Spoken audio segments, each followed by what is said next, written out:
Oh, so cursed, may you burn in hell forever, forever, forever, forever, forever.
Boulevard.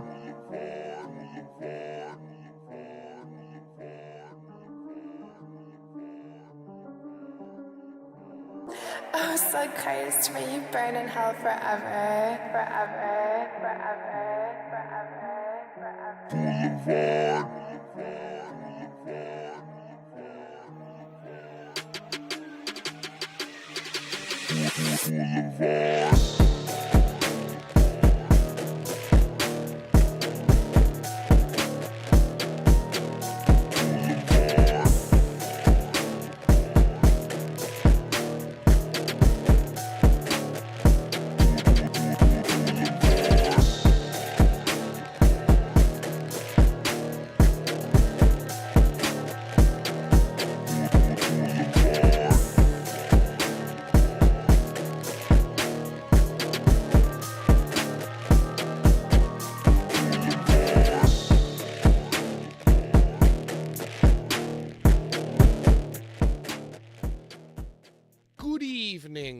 ladies and gentlemen, and welcome to Boulevard Bullies Presents Here Comes the Lame Wrestling Podcast, the flagship show of the Boulevard Bullies channel, and eventually the entire frickin' internet. I said frickin' because we don't use F-U-C-K on this stream, Joe.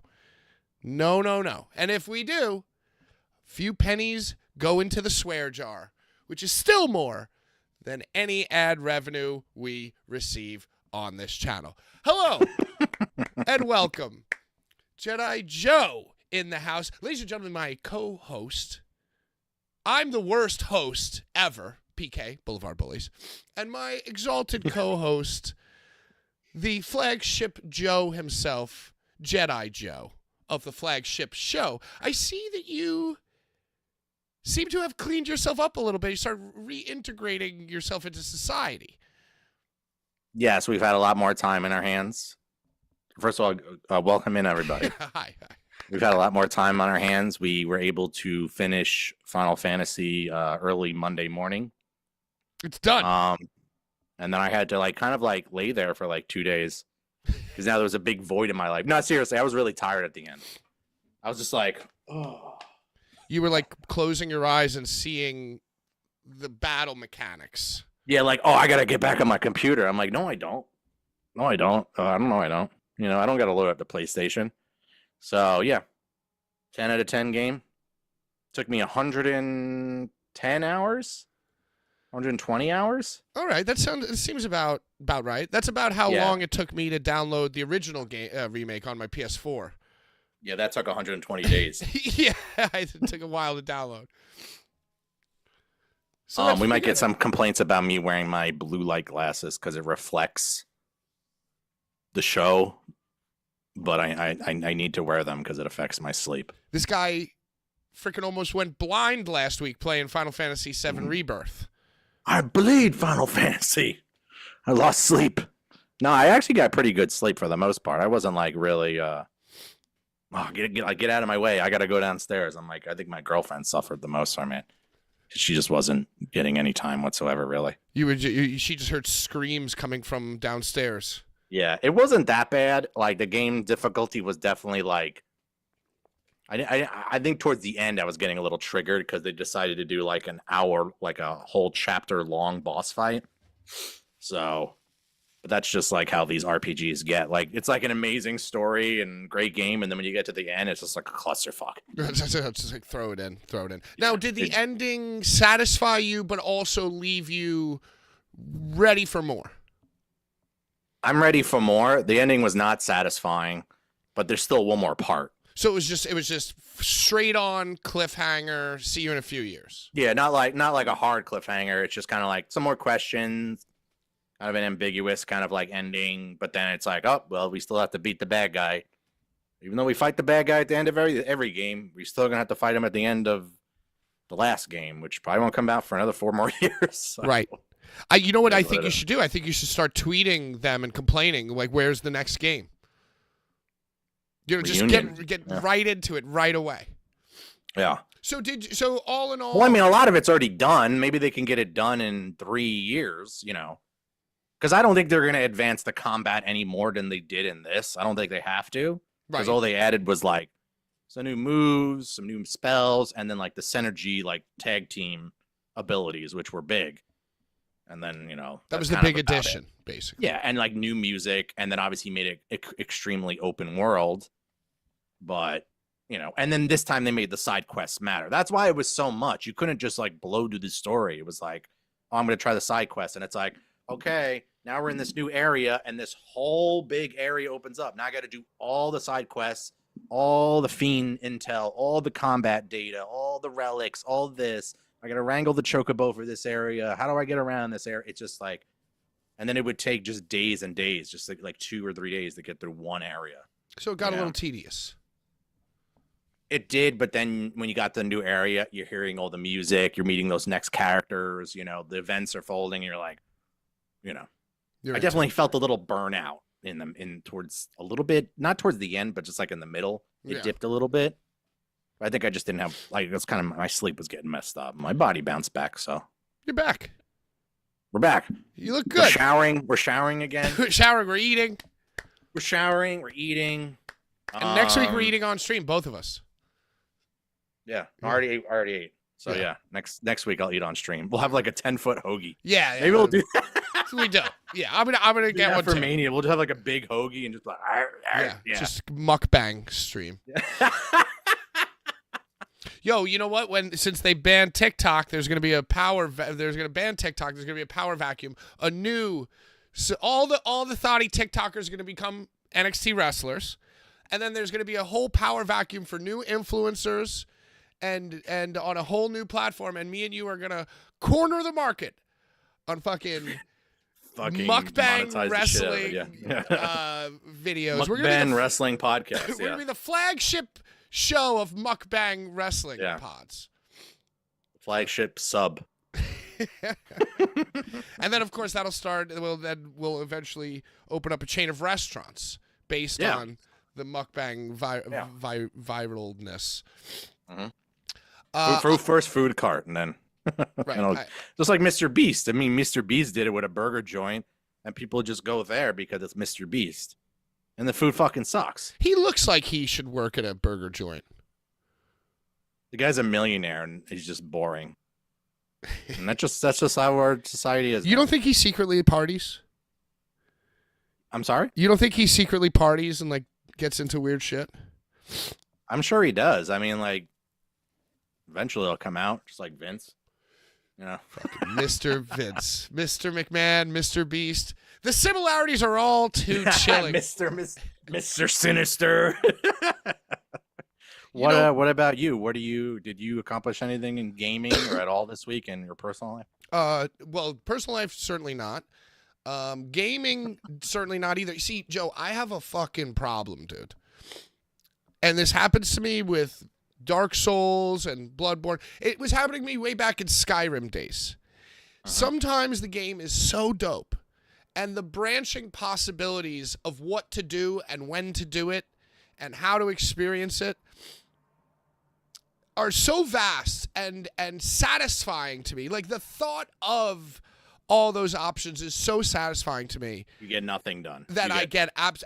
That's where I was at right before Rebirth came out. I was like playing like Subnautica, and then I like would pop in like some Dark Souls, and then I would randomly play like Counter-Strike, and then I would jump on like maybe Diablo for a little bit, and then like, oh, maybe I should play this, maybe I should play that. Then I played that kitchen sim game.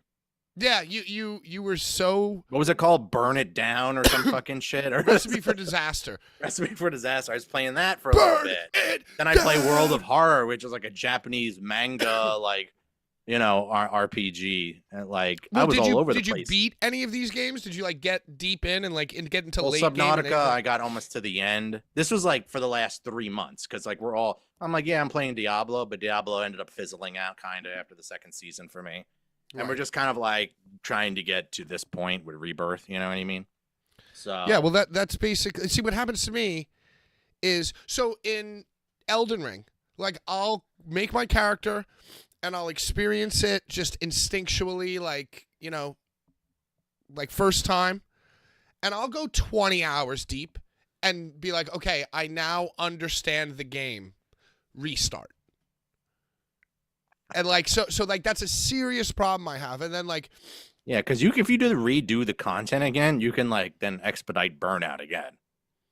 But yeah, but I have such a great time. I'm like, oh, and then do this, and especially with this fucking, I'm playing Warhammer 2 now. I'm getting into Warhammer. I'm almost 40. I'm just decided I'm gonna just get into Warhammer. Fuck it.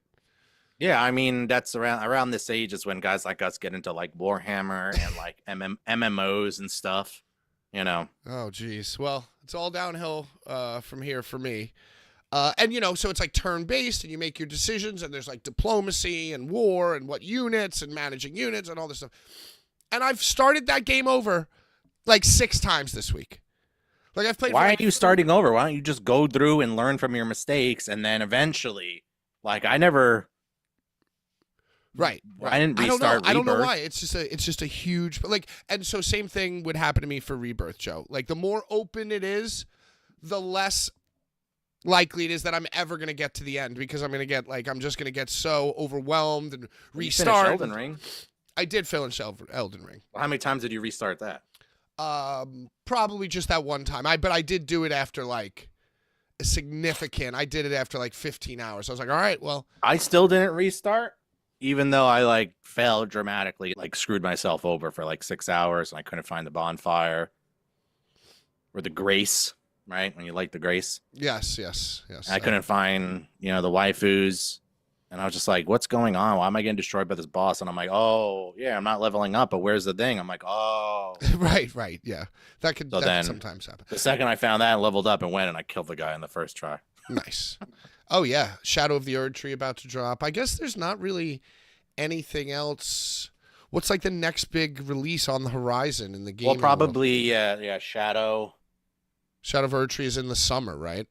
June-ish, something like that. June something. And then I was looking at a list of releases. There's not much.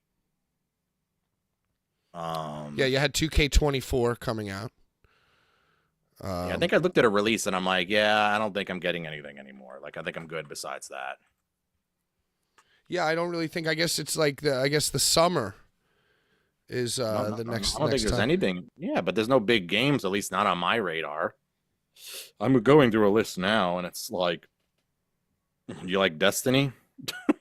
June 21st is Elden Ring. So I mean, that's not till the summer. Yeah. That's summer, but and then what about Metal Gear TBAs. 3? Isn't there a Metal Gear 3? That's still to be announced. I don't think that's going to be this year. Because didn't they released like the Unreal 5, like, this is how the leaves are going to look.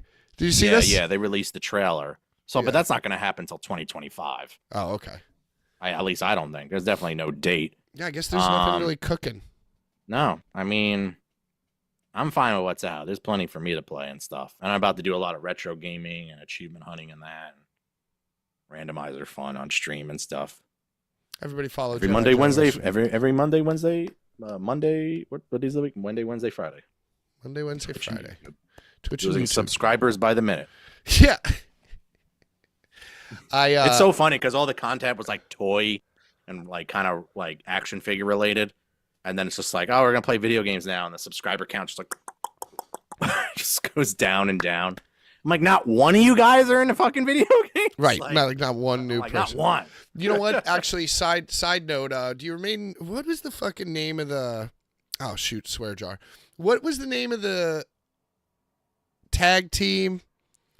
And they were like vaudevillian. Oh, vaudevillains. Right. The vaudevillains, yeah. So, and then they had the guy who was like a Rusev Day guy. Oh, and by the way, there's plenty to talk about in regards to Rusev, AEW, WWE, all the wrestling docs that I forgot were on. But anyway, it made me feel so good because the Rusev Day guy, Aiden English was his name, right? Yeah. Mm-hmm.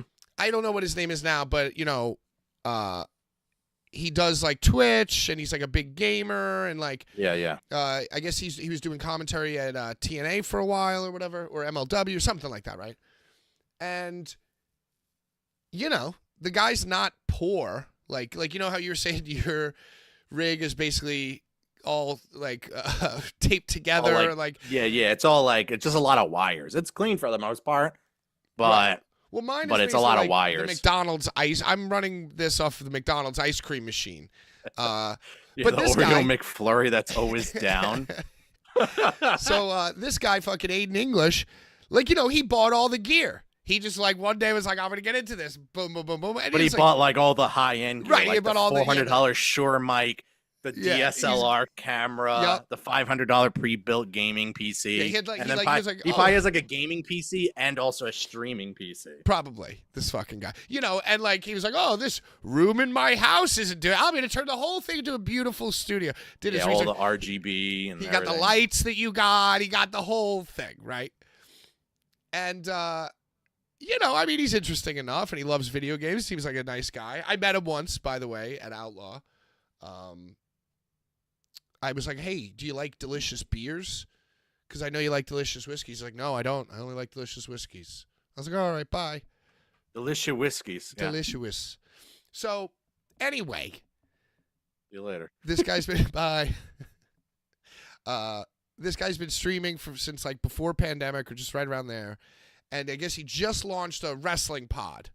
He's getting into the podcast game, and he tweeted today or with this week, like, "Yo, I was pretty famous in wrestling for like a minute. I was like on TV, and I've been streaming for 4 years, and I've been on commentary on TV in the wrestling community. Like, why can't I get more than 10 people listen to my podcast?" He was like, "I don't mean to sound like Ryback here, but how the fuck does the internet work?" And I was like, "Yes, dude, good. That's humbling experience. Yeah, I hope you fail. I prayed for this. I prayed for this, and it happened. I prayed for this to happen. Yeah, and it did. But and it's just it was just funny because it's like, oh yeah, dude, I couldn't even tell you. Yeah, I'm just waiting for that TikTok shutdown, and then boom, we're gonna be right on the next thing. Government shutdown of TikTok. Yeah. And then they'll storm the Capitol. Yeah, all the TikTokers. Gen Zers and like influencers and like Taylor, the Swifties, and they're all gonna storm the Capitol over TikTok. So yeah, I guess what's going on in wrestling? Let's storm the Capitol of these headlines. The fur. I'm wearing the fur. You gotta get the fur on, the fur hat, and the Viking guy. Fucking smells like smoke, man. Fucking smells like hickory smoke. Fire? You're smoking meats? No, my neighbors are, or they just got a new chimney. Maybe they got a chimney really late in the season, and they're just like, "Oh yeah, let's get all this wood." Maybe there's like something. Every night they're smoking something. And now we got the windows open because it's nice, so fucking the whole house smells like they're smoking salmon or smoking brisket or something. Oh, dude, Brian in the chat. By the way, thanks to everyone who's watching. Logan Stein, Bren, Brian, Urka. Brian just reminded me about sports, Joe. We have to talk about something fucking massive that happened between our two football teams this week. Oh, yeah. The trades this week. Yeah. Or no, the free agency cops. Yeah. See, the only thing that football didn't have that was exciting was like free agency and trades. Now they just have the best free agent. It's just year-round football. Yeah. And the New York Football Giants, my favorite football team, who, by the way, in 2008/9 beat the 18-0 Patriots and gave me one of the most euphoric sports wins of my life. Lord knows the Mets aren't going to do that for me. Rainmaker. They made it rain. They made it rain. Eli Manning made it rain. Yeah. So the Giants have been down bad for a while. Joe came on this show and was complaining about the Eagles. He don't know down bad. You don't know me? Yeah, you don't know how bad it is. The Giants are. The Eagles, it's like, yeah, there's one level of frustration to be a fan of a team that's good who plays poorly. It's another thing to just be like, there's no reason to even watch, basically. Mm-hmm. You watch a minor league baseball, basically. The biggest thing is the Italian kid. Right, the third string. Tommy DeVito. The Mikey Whipwreck of football. Like, the underdog Italian guy, who, by the way, got so obnoxious so quick and completely soured. Anyway. Sour grapes to make wine. The New York Football Giants last year, they signed the wrong guy. They gave Daniel frickin' Jones $80 million and put the franchise tag, the 1-year tag, on Saquon Barkley, who was by far our best player. He's our entire offense, the only good player on our team. Very good player. Basically, standing outside of the New York Football Giants offices with a boombox like John Cusack being, please, just sign me. I want to play for the Giants. And they're like, nah. And who signed him, Joe? What football fucking team signed Saquon Barkley? The Eagles.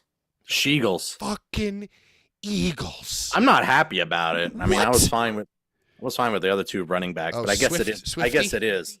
Yeah, but I guess, I mean, no, he's awesome. It doesn't mean if they have a good running back, it doesn't mean they're going to run the ball, though. That's the thing. So, he is going to go off. Mark my words. And you know what? Because it's all going to be like, that's good then. Watch, it's going to be like, okay, we don't have Kelsey.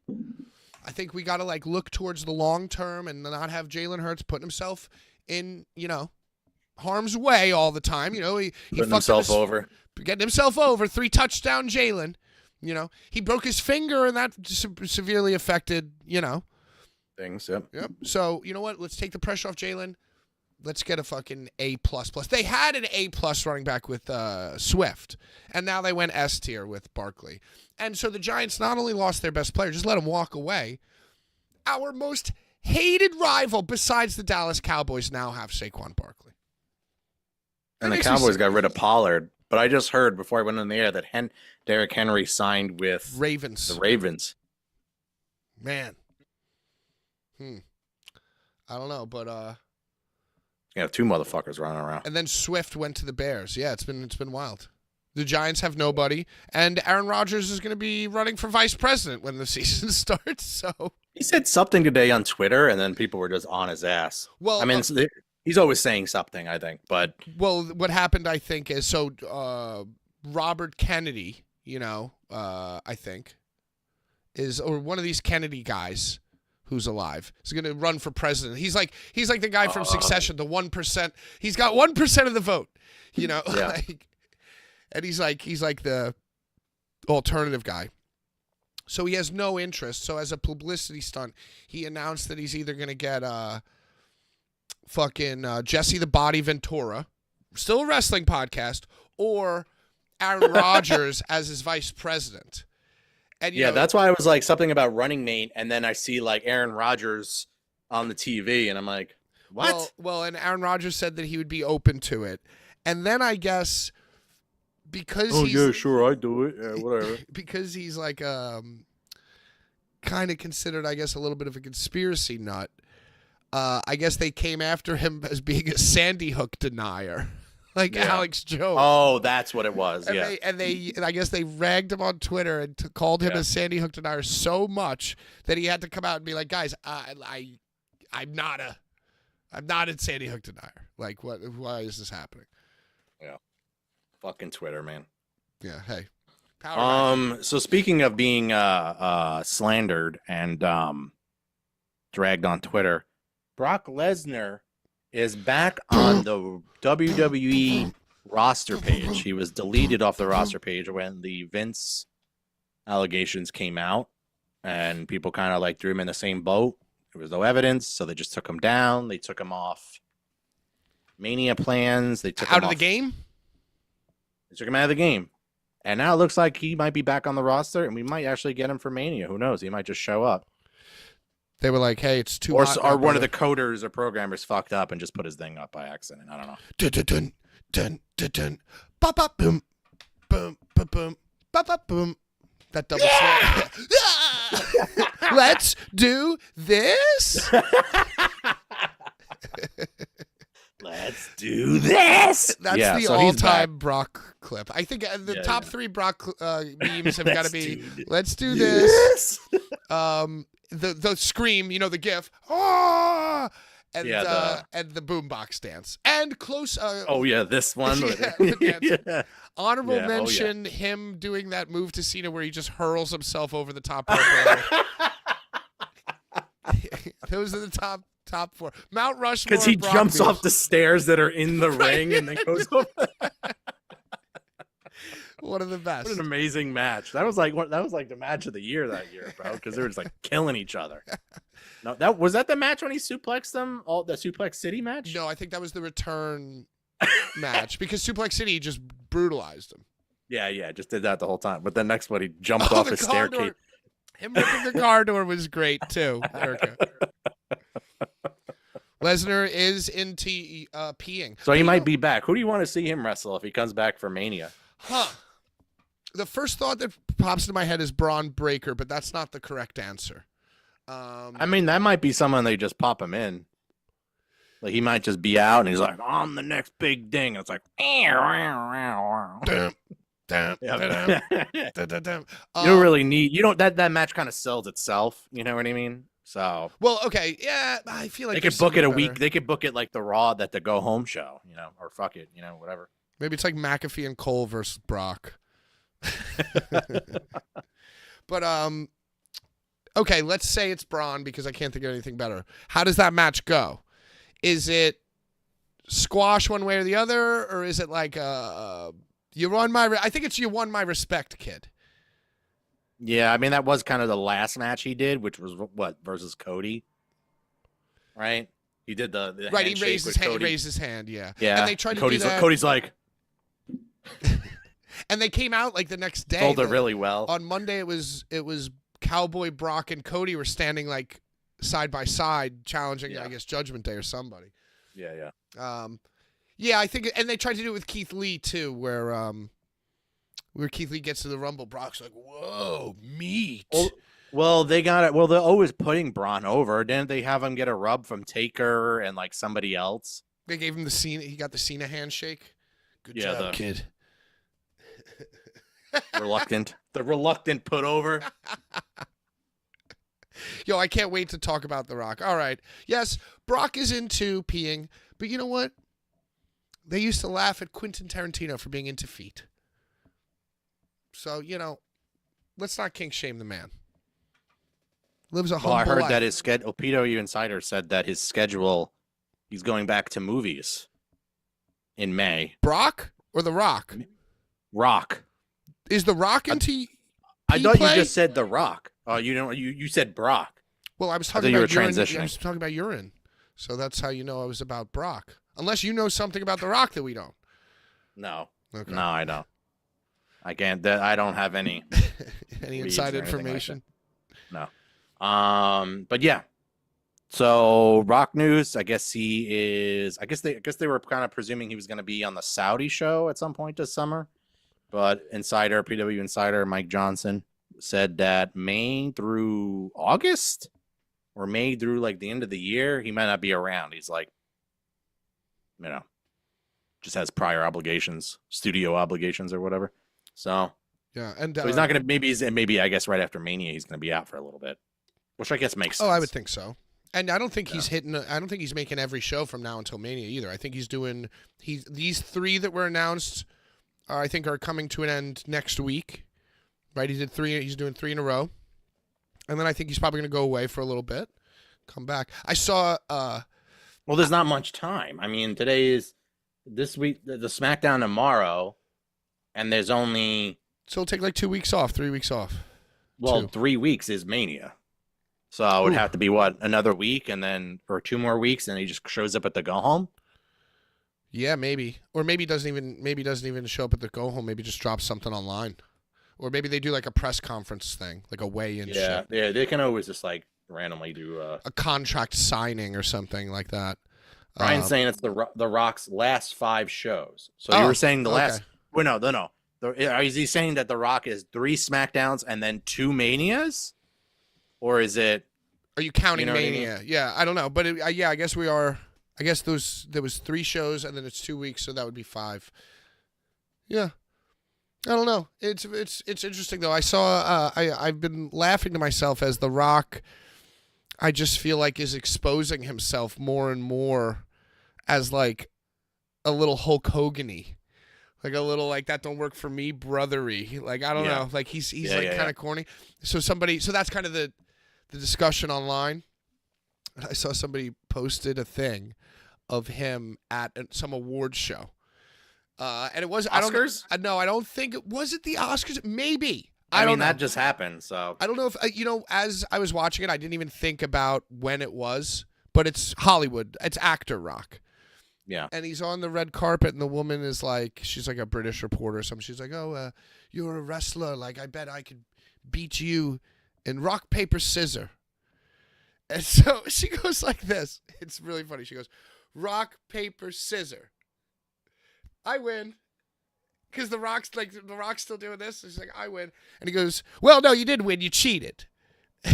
She's like, no, I beat you. He's like, what? That was some and you can see he's visibly angry at losing. Yeah. And they're like dragging him online, like, look, he can't even handle losing. Doesn't work for me, brother. Yeah, he didn't want to do the job at rock, paper, scissors. Yeah, he didn't want to do a job, rock, paper, scissors. And he was like visibly upset about it. Yeah, and I mean they dragged him on last Monday. I don't really know what happened this Friday. I'm interested to hear your take on it.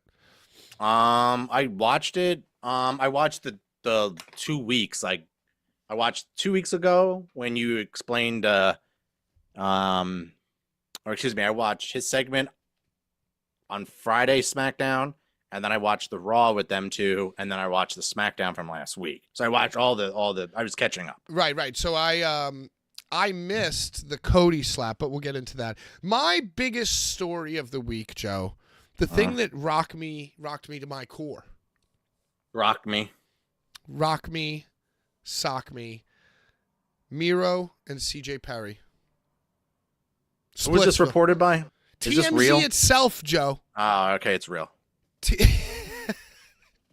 They itself. broke up. They finally broke up. It was He reported just wasn't by... feeling the infected hand thing. Yeah, he's like, it's over for me. Your finger is That too thing gross. was brutal. Yeah, he's probably over. She was 10 pounds of crazy in a 5-pound bucket. Like, you could tell. Yeah, my drunk wife. Yep. My sexy, flexible, drunk as fuck alcoholic wife. So it's just funny to think about the last time you saw Miro on AEW television, him and Lana got back together. They reconciled. Well, he reconciled, and then she became Andrade's manager, and then Andrade showed up at the Rumble, and then she just wasn't around anymore. Andrade's last match, she turned on him. His last match in AEW, she turned on him. Her and Miro back connected. together. So back together again. Oh, no, they weren't back together. She showed up originally, and he was just like, no Redeemer ass. Yeah. I'm in a fight with God and my hot drunk wife. I will fight with you. None of that shit ever made sense. You know, she definitely bangs Dolph Ziggler too. I don't know how I know that. I just saw a photo of them and I was like, they banged. They were like hanging out. Dolph Ziggler's like that guy who you like meet a girl and like her and you follow her on Instagram. He's already following.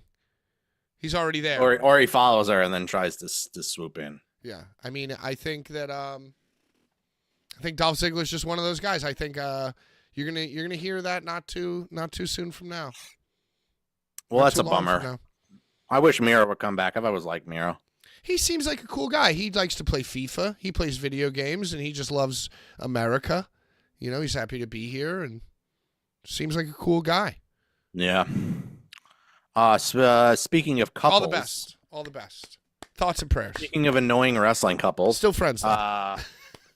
Apparently the first page in Becky Lynch's autobiography has been floating around. It's a picture of her and Seth wearing the Shawn Michaels titles. Yeah, they're Shawn Michaelsing it up. They're Shawn Michaeling the title belts. But this was from Becky 2 Belts.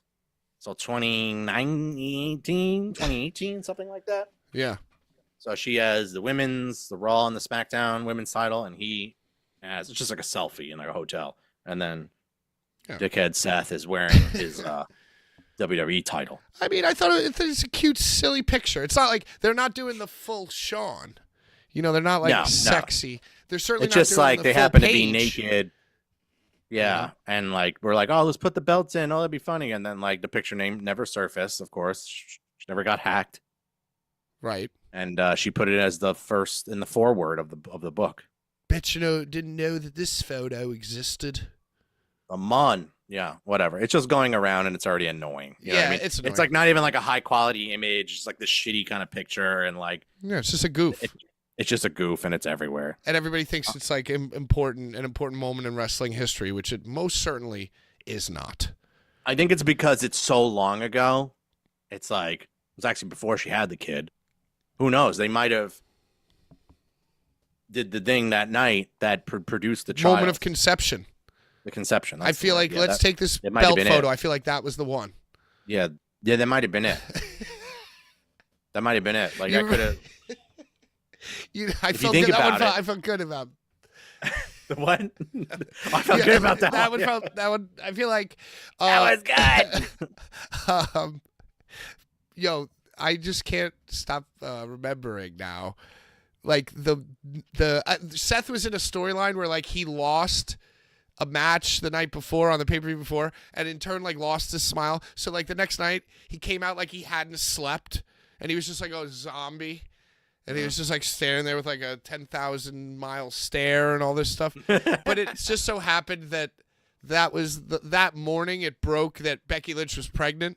So like, you know, it wasn't like, oh, they're getting married, they're together. It was like, oh, she's pregnant. That's how everybody found out that they were together, I think, for the most part, or at least that's how I found out. So it's just funny. It was great timing. It was like, it wasn't about the storyline. It was like, oh fuck, I got Becky Lynch pregnant. It should have been me. Should have been me. Should have been They me. thought it was Dolph's. Did you watch any biography or Dark Side of the Ring wrestling stuff, Rivals, anything this week? There's a lot of wrestling content on alternate sources and some cool history being unearthed. Did you catch anything as a wrestling fan this week, Patrick? I watched a few minutes of the Sergeant Slaughter biography. Is that this week's one? No, that was like a month ago. Oh, okay, because I caught that this week. This is by far the most lame one. So I watched the Randy Orton one. That was good. And then Randy Orton one's about him just being crazy, being a dick, popping pills, crashing cars, crashing his motorcycle, and then like him showing the tights, calling his kid a mark. He's like, "You're the numbers guy. Don't you know where this is from?" He's like, "No, I don't." How did he come off? Did he seem cool? He seems yeah. Well, I mean, he definitely knew he was an asshole back in the day. Yeah, because it was too much, and everyone's like, it's too much fame too quick for him. You know, like everyone was just like, yeah, it was too much too quick, and that's why he became a dick. And showing old clips of him like pushing fans, like thinking it's funny. Like I don't know if you've seen these clips before. Like, hey, come here, and then he would like push a fan back into the crowd, like not at an event, at like an appearance or somewhere like overseas or something. And then it'd be an appearance with him signing, and he's like, "Go tell your friends that. All right, go, get out of here, tell your friends that. Get the hell out of here." Like just being like a real dick. He was Sasha Banksing it up across America. Oh yeah. He had one of those haircuts too that like a jerk. Oh, would have. it like was like because like his the hair flip. like curls. He kind of this. He had the front spikes back then. He was kind of a jerk. I could have told you that. Now he's bald and old, and he's once like, he came back in 2009 with like when he filled out the arms with the tats, and after he came back from the motorcycle industry, that's when he was really on. He was just like, yo, you know. And now he just became old. Then eventually he just became old. He became a dad, and he's kind of like whatever. But people really do respect him. You know, it's like if you build a superstar from the ground up, it'd be Randy Orton. You know, like how many times you've heard that? You know. Apex Predator. He hears voices in his head. He, you know, I gotta respect him because he just said, you know what? I got an idea for a tattoo. Double full skull arms. Which is like, wow. Of course. Well, he already had 3 unoriginal tattoos with the shit here. Wasn't that the original ones? Like the weird tribal looking thing? Well, he has, and you know, he never got the back one replaced. He had the back Goldberg. He's got the back Goldberg, doesn't he? And then he had the back Goldberg, but then no, it all goes through. The skulls all mix, right? Oh, I guess so. I don't know. And then he got the writing here, which I assume is his kid's name. Yeah, that's the classic Republican move, is to get the or not. It's not multiple lines. It's like one line that looks like someone like why do we fall? The crease of his belly and like just. Wait, what does it say? Why do we fall? Why do we fall? You know, or something. Yeah, it's always something like inspirational, like pride lost before the fall or something. January 6, 2021. He didn't go full all the way like AJ did. Right. AJ's just like AJ, and then like all this like code and dates and names. Sheets and sheets of data. Yeah, it's like almost Excel sheet. But the what was the other bio? So that one was good, and then this week's was Scott Hall, which was really good. Well, I would assume that would just be like the rise and fall of Scott Hall light. Yeah, it was just I didn't know about a lot of the early day stuff like before Razor. Mustache Hall. Super mustache, like kind of like Magnum TA looking Hall. And what he was just doing, and then obviously I didn't really know the story about how he killed the guy. I don't know if a lot of people know the story. I don't know the story at all. He accidentally like committed murder. He was a bodyguard at a strip club, I think it was. Or he was at a strip club, or he was a bodyguard, and something was going down with a guy, and then like I think the guy hit him or said something or whatever, and he had a gun. He's like, "Oh, I was just gonna go up and pistol whip him." And I think when he tried to pistol whip him, his hand was like on the trigger or something like that, and then he ended up like shooting him. He's like, the brains all over me and everything like that, and that's why he is the way he is because he's always carried that his whole life. Wow. And that's why like the alcoholism and all that shit, like, you know, and pills and all that stuff. I mean, like, yeah, being on the road and wrestling and shit like that didn't help.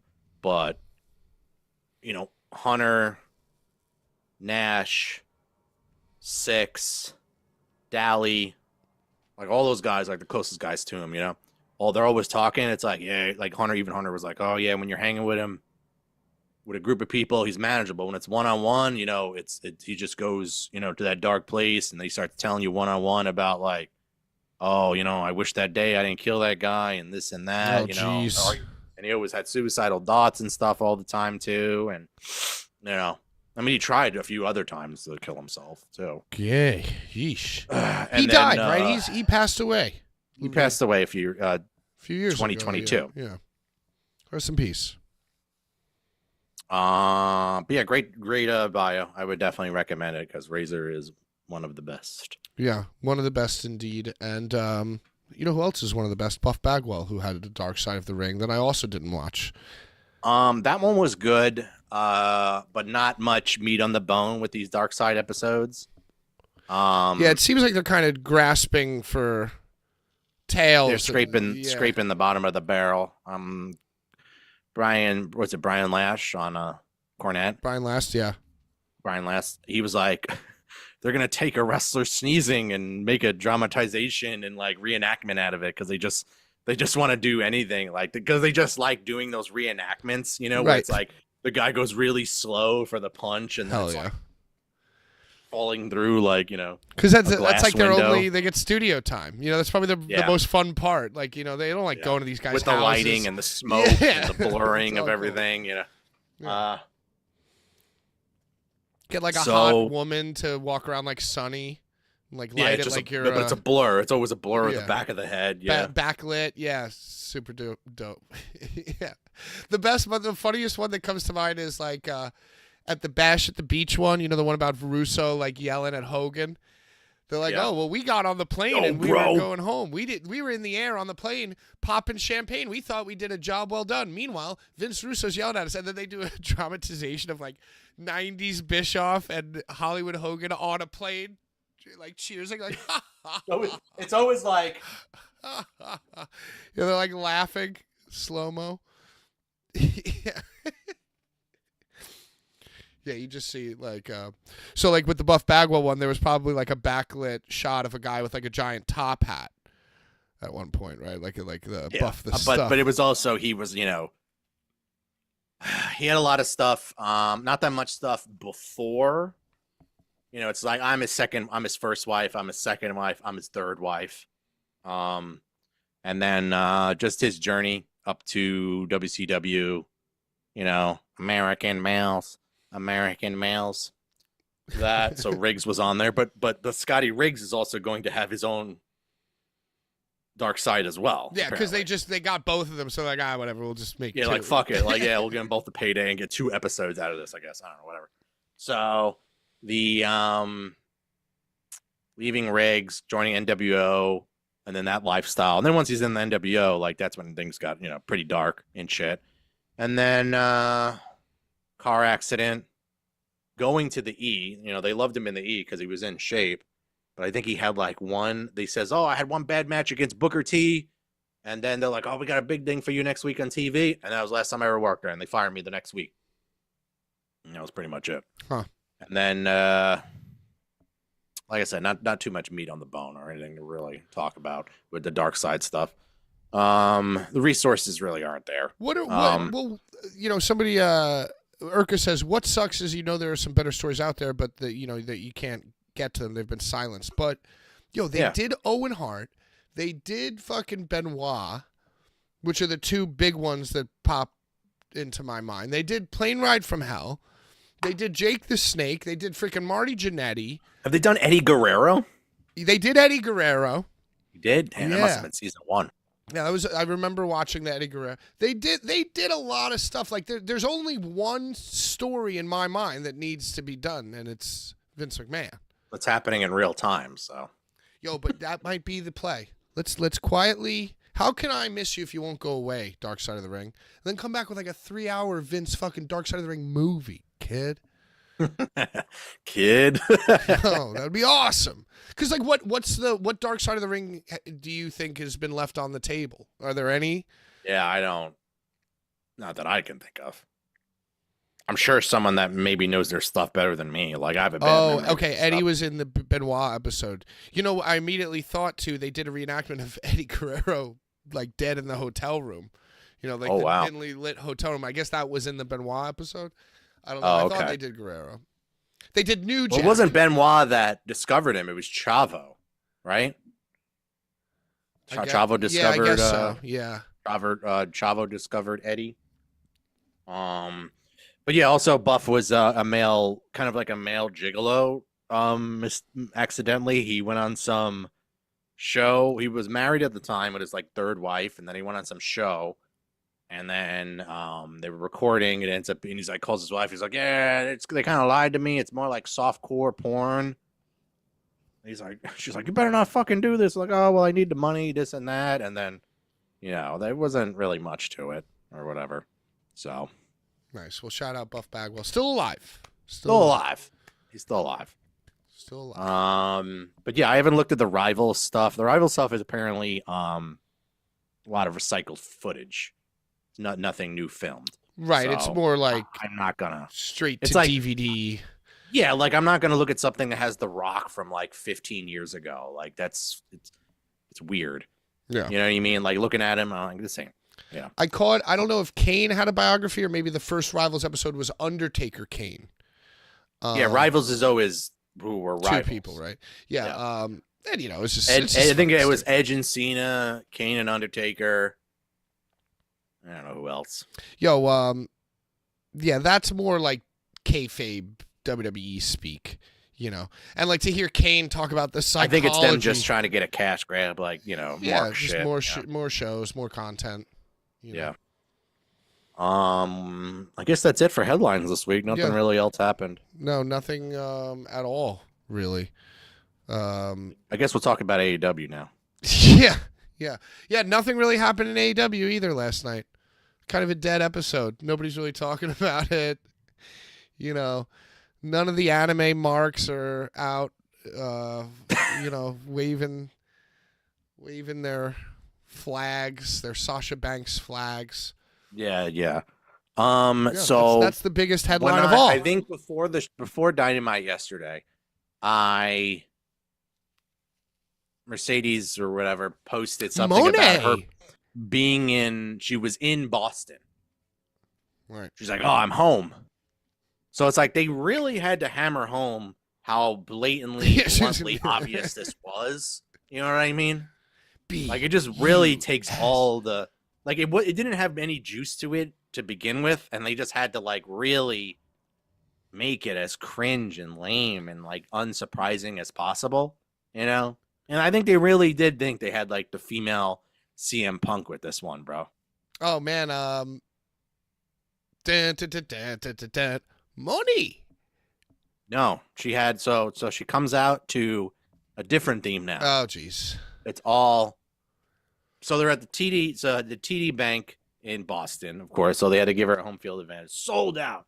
TD Bank Garden in Boston, Massachusetts. 16,000. Filled to the rafters. And her music hits, and the intro to the Cha-ching! song. No, it is King. No, it is the intro to the song is Gunther's theme. Have you seen this clip? No. It's like, you know how Gunther's theme goes, like dun dun dun dun, like that whole fucking thing. Yeah. Like the epic, like fucking whatever that theme is called. I forgot what the class. Flight of the Valkyries or whatever the fuck. It's not Flight. That's Danielson's. Is his Flight of the Valkyries. Whatever. That's Flight of the Valkyries. Yeah, some shit like that though. Yeah. But it's whatever Gunther's theme is, and it's like the same thing. People are like, "What the fuck is this? Why would they not?" Cha-ching! And then it goes into her shitty music, which is like basically a chant of the letters CEO. Right. So it's like CEO, CEO. So she debuted PCO. higher up on the corporate ladder than the Young Bucks because they're the EVPs and she's the CEO. And they don't explain it. They don't explain any of it. Like, it's just like, why is she called the CEO? Because it's business. Because I'm the chief executive officer of getting money.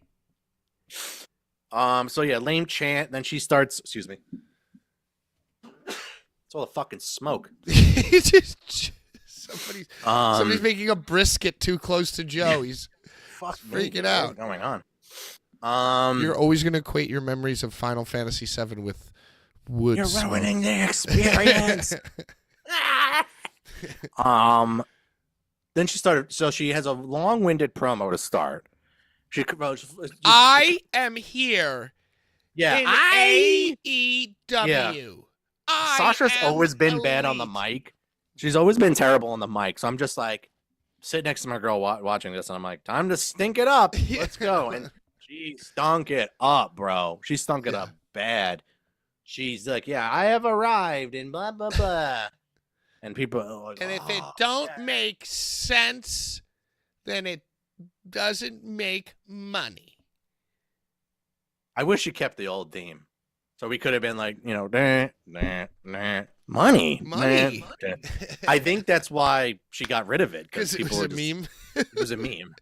And now CEO is a meme. So oh my God.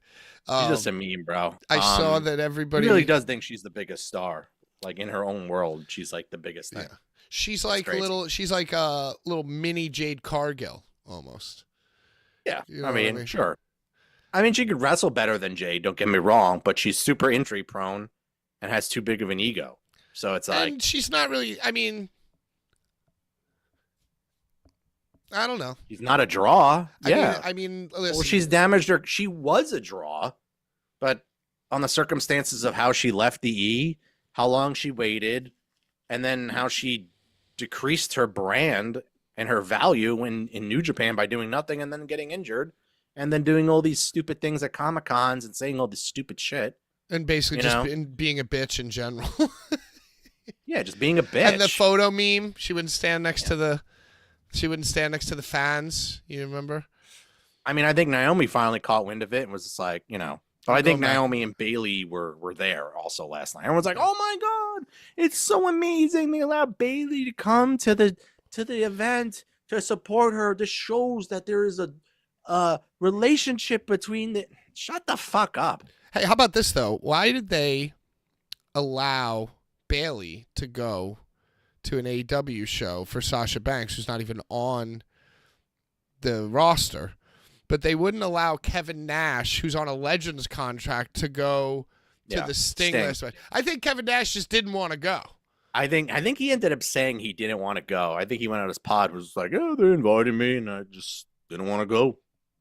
I don't think he was getting paid to go. Right. He's like, I'll do it for $5,000.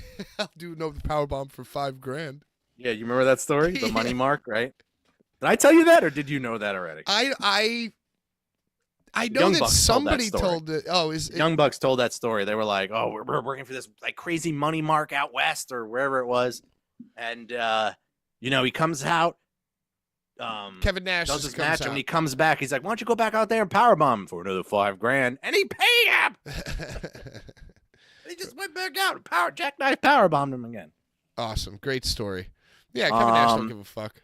Yeah. So, fake crying during the promo for Sasha as well. Oh, really? I didn't see this. Something about a brother, something. Whatever. Chaotic wrestling. Worst finishing move in professional wrestling. Oh, don't worry, we got that by the end of the show. And she had the hair. The hair. Let's not. The hair was like all elite or something, or CEO. Monet. We said CEO. That's what it is. Yeah. I've definitely seen a Mark wear that at an AEW show before. And then, yeah. So the show itself was... She did like a little butt bounce so that she could get memed. Oh, yeah. She started twerking. Yeah. So that just to explode a few more Mark Skulls. I would say the show itself was not a complete dud. The opener, after she finally she's like, oh, I got unfinished business with Willow. Because, like, the first thing you want to do, this big star comes out, is, like, call out Willow Nightingale. Because she got hurt during the New Japan Strong I understand that Willow is the one that got her hurt, but, like, is that... Well, I'm pretty sure Sasha probably was the one who got Sasha hurt. Yeah, Sasha always hurts herself. Yeah. But it's like, what... how about call out, like, Britt Baker? Or call out, the AEW... I don't know, man. Like, it's just like, oh, yeah. Oh, Willow Nightingale. Why don't you call out Sky Blue or Julia Hart at one of these greenhorns? And also, I'm kidding. Like, it's the same thing. You know what I mean? Like, it's the same. Well, Willow is definitely a better wrestler, but Willow's now she's connected to the Stokely fucking Chris Statlander stupidity. So now that's what I'm saying. They're all damaged goods. Yeah. So yeah. No, Willow's great especially for she can move. Yeah, she's great. And you know what? Give me Willow over Monet any day of the week, in my opinion. She's just more charismatic, has better matches. She's just like a better vibe for me as a fan. But yeah, I mean, who knows? Who cares? And you're right on another level, because it's stupid to, like, why does she's here? Why does she have to have unfinished business? It's her first fucking show.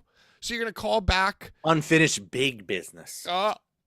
B-U-S. So you're going to call back to something else that happened months ago that barely anybody knew about. That seems kind of dumb, No one cared too. about. No one cared about it because no one cares about her. And next week she's going to wrestle in front of 2,000 people, maybe.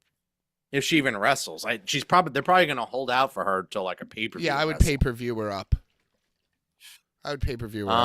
So yeah, on the show, after she stunk it up and they got her ass out of the ring. Talking to you about it makes me want to go back and watch it in its entirety now. I'm surprised you didn't, because you hit me up and you're like, oh, did they start with Sasha? And I was just like, yeah. And I'm like, I guess he's not watching. But then, like, you were at work or whatever. Yeah, I was kind of sneaking looks in, but I wasn't, like, listening to her ramble on. I would go on that site I gave you and at least look up that YouTube. intro. Yeah, I will. I'll go on YouTube. No, the link I gave you. I know. That site. Oh, YouTube. Yeah. www. Yeah. On YouTube, I'll look at it on the AEW site. Yes, on their YouTube.com channel. So Joe defeats Wardlow by referee's decision. The AEW World title. This match was okay, but Wardlow got his title shot and lost clean to open the show. So whatever. The match was okay. So where does that leave Wardlow? It's like they've been building him up. He had his little promo. They had an Adam Cole vignette hyping him up too, where it's like he opens a book. Story He's time. sitting down in a chair. He's sitting down in a chair, not a wheelchair. He's sitting down in a nice chair in a nice room, like a study, Right. And he's like, "Yeah, good evening." And he starts telling the story of Wardlow, and an evil man put him down, like MJF, yada yada yada. Oh, so he says it like he's reading like a children's book, like a fucking fairy tale. Yeah, kind of. Yeah. Oh God, I gotta watch this. And then, but the thing is, like, they show Adam Cole reading it, and you could see the black leg boot that he's got on. He's still walking. It's so. This is a very, very serious injury. It's so whack. They want to know what you're drinking. Bren wants to know. Oh, I'm having nutcrackers. Really, these are recovery crackers though, because Nutcracker, brother. By the way, the internet went down on the entire like eastern fucking coast last night, so that's why we ended last night's show early. By the way, Oh, you didn't inform anyone in the chat or anything? No, it just because I couldn't. I had to. It just died, and then you were out. I just went on to the next thing I was doing. No, I had to log. How do these be in chat? Like, oh, fucking thing died. Apparently the stream froze, but the stream didn't end because I didn't end it. Everything just shut down. So I had to hotspot my phone go onto YouTube to inform everyone that the internet went out and then shut the stream down. Like that's how bad it was. So you at least said something. But wasn't it took me a few minutes to figure everything out. I was like, what's happening? Like, was there a 9/11 or something? Yo, I wanted to pull up her contract. It was a DDoS. What contract? The Mercedes Moné contract, because I read it's like. What kind of fake news is this? No, she got paid. She got the bag. Yeah, Brent, I live on the East Coast too. My shit was fine. Listen, I have the maps to prove it. I have the screenshots and maps to prove it. It might have been a New York thing. Yeah, they were just doing like an update. Fuck, I suck. I saw this earlier and I didn't think to screenshot it. But I could try to Google it. Yeah, please do, because I'm looking at this on my phone and I'm an idiot. So, but apparently it dwarfs the Okada contract. Okada got what, like 3 and 10? I think she got like 4 and 25 or 3 and 15. Okada's making 1.5 mil. I think she's doing like 2 point something. Says a site reports from Fightful Select behind paywall reveal that although her official debut occurred on March 13th, negotiations with AEW had been going on for over 2 months. Discussions reportedly commenced as early as December, coinciding with Mercedes securing trademarks related to her name, hinting at a multi-year agreement. I don't think there is any mention of money. Well, I had it and I lost it, so let's just move on from that. But it was she got paid. Yeah, I wouldn't be surprised if she's like the highest paid person on the roster. Yeah, now. she might be getting close to it. And that is so fucking sad. Like I'd pay Willow more than her. I would pay Britt Baker more than her. I would pay Jamie Hayter more than her. Tony Storm, even the other new blonde girl more than her. All these girls. I couldn't agree more. And you think about it, he spent like $25 million combined on Okada and her. And like, what is that going to do? Where is that going to leave you next month? And it's not going to make him no 25. It ain't going to make him anything. The only and Ospreay honestly is the only one with any juice out of the three of them. That motherfucker, you get a really good return. Yeah. Well, we're going to get to what he talked about later as well. Okay, keep going. Sorry to derail us as always. No problem. So there was a decent 6-man after that. It was Okada. All right, so Okada and the Bucks defeat the Death Triangle. Pac returned, whatever, and him Penta, and Eddie Kingston. So there was a promo. They brought back a promo in the back before the match. They brought back who's the goofy guy with the glasses that does the backstage promos? Sometimes. Oh, I saw this. John Marquez, Jimmy Marquez, or whatever the fuck. Yeah, the meme guy. So they brought him back just to get buried by the Bucks. So the Bucks come down off the escalator. He starts talking. Then Okada comes down, and then he goes, "Did you wish Matt a happy birthday?" Yeah. And he goes, "Oh, I had no idea. Happy birthday." And he goes, "No. Sing happy birthday. Sing. Sing. It's sing. It's sing." He makes him sing happy birthday. And I was just like, I can't wait to get on the podcast. And what's his name? Matt was drinking out of a world's greatest boss mug.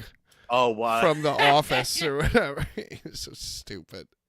They're so stupid. And you know what? If they're going to wear like suits, like if they're gonna do like they can't now they have robes, they have entrance gear on top of that.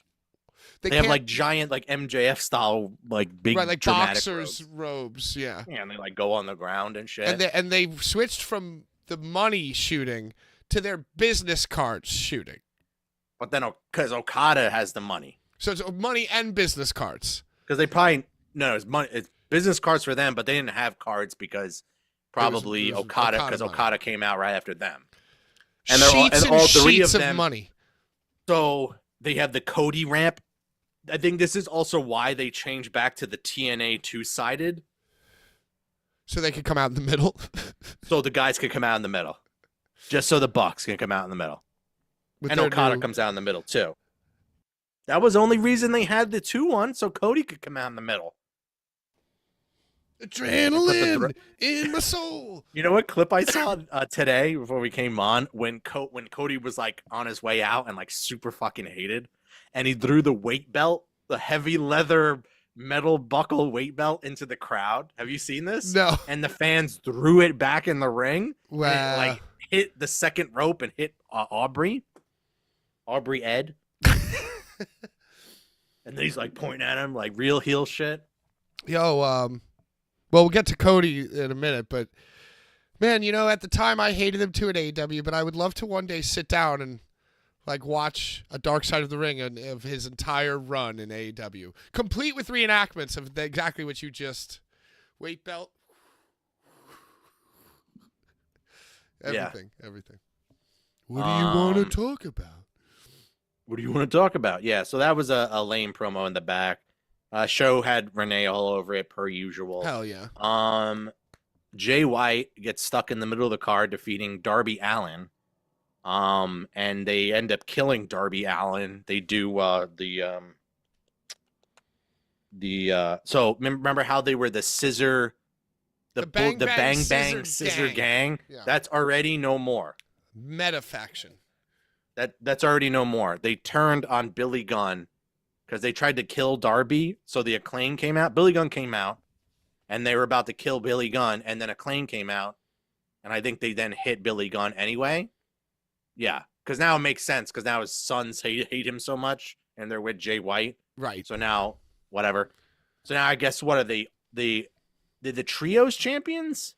I believe so. I think they're the AEW trios champions, and then Acclaim is the ROH ones. No, I think it's the other way around. The other way around. So now they're gonna probably try to do something with that. And then they killed Darby. They put the chair on his leg and hit that with the sting. The classic chair on the classic Pillman. I like that Darby comes out with the sting bat, but if everyone else has a bat, they got to get rid of all the bats. Right, they should have known this already. It was did someone just have an? I mean, I guess like maybe Sting wasn't like, hey, when I'm done, you're taking the bat. That could have been something that happened at the end. Like, hey, Sting just gave me his bat. How cool is that? You know, yeah, how about I come out? How about I come out with it? Everybody, oh yeah, that's a great idea. And he did Jericho just walks by with his own bat. What's up, guys? And he did the Sting thing. Darby did the Sting thing to Jay White. He put the bat last under week. his Yeah, he did chin. like the point. Yeah. But his arms aren't strong enough to hold it from its from its handle, so he had to hold it like halfway. You know, yeah, he had to hold it like point it out. You know, but Darby he's got string bean arms, so the bat's a little too heavy, so he had to like choke up halfway. And by the way, so fucking dumb that Darby, after the Sting last week, he came out and he just completely was real and was like, oh, you know, this is going to be my last match coming up because I'm going to go climb Mount Everest.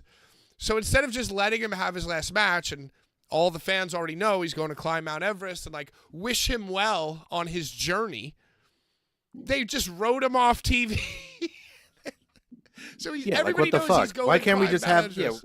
He explained already that he was leaving, and then they wrote him off the next week. Right, they broke his ankle or something. You know, like whatever. You know, but they had to make an angle with the the trios too, right? In a group that's only been around for like 3 weeks, which were so bad to begin with. Remember when Jay White was and such all a that huge did deal? Was damage Jay White. Yeah, who Jay was White's, looking good too. It was looking good coming out of. What tournament? The Continental, the best tournament ever to exist. Whatever happened to Juice Robinson? Is he still alive?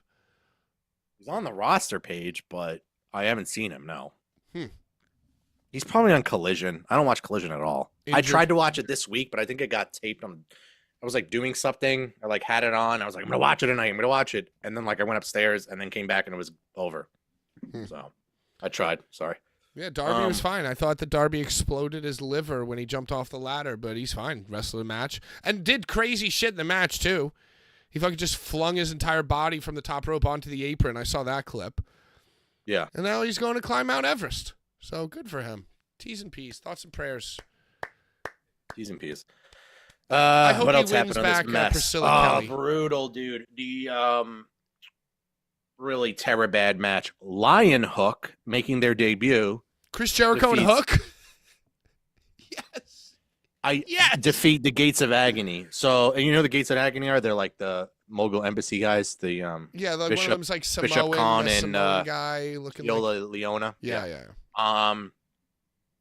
Actually, a good tag team. I like them. But Chris Jericho and Hook, Jericho still just siphoning clout, siphoning heat. Right, getting on the next guy. And I think he's switching back to Lionheart because now he's consistently going back to the Lionheart thing now because they're not singing Judas.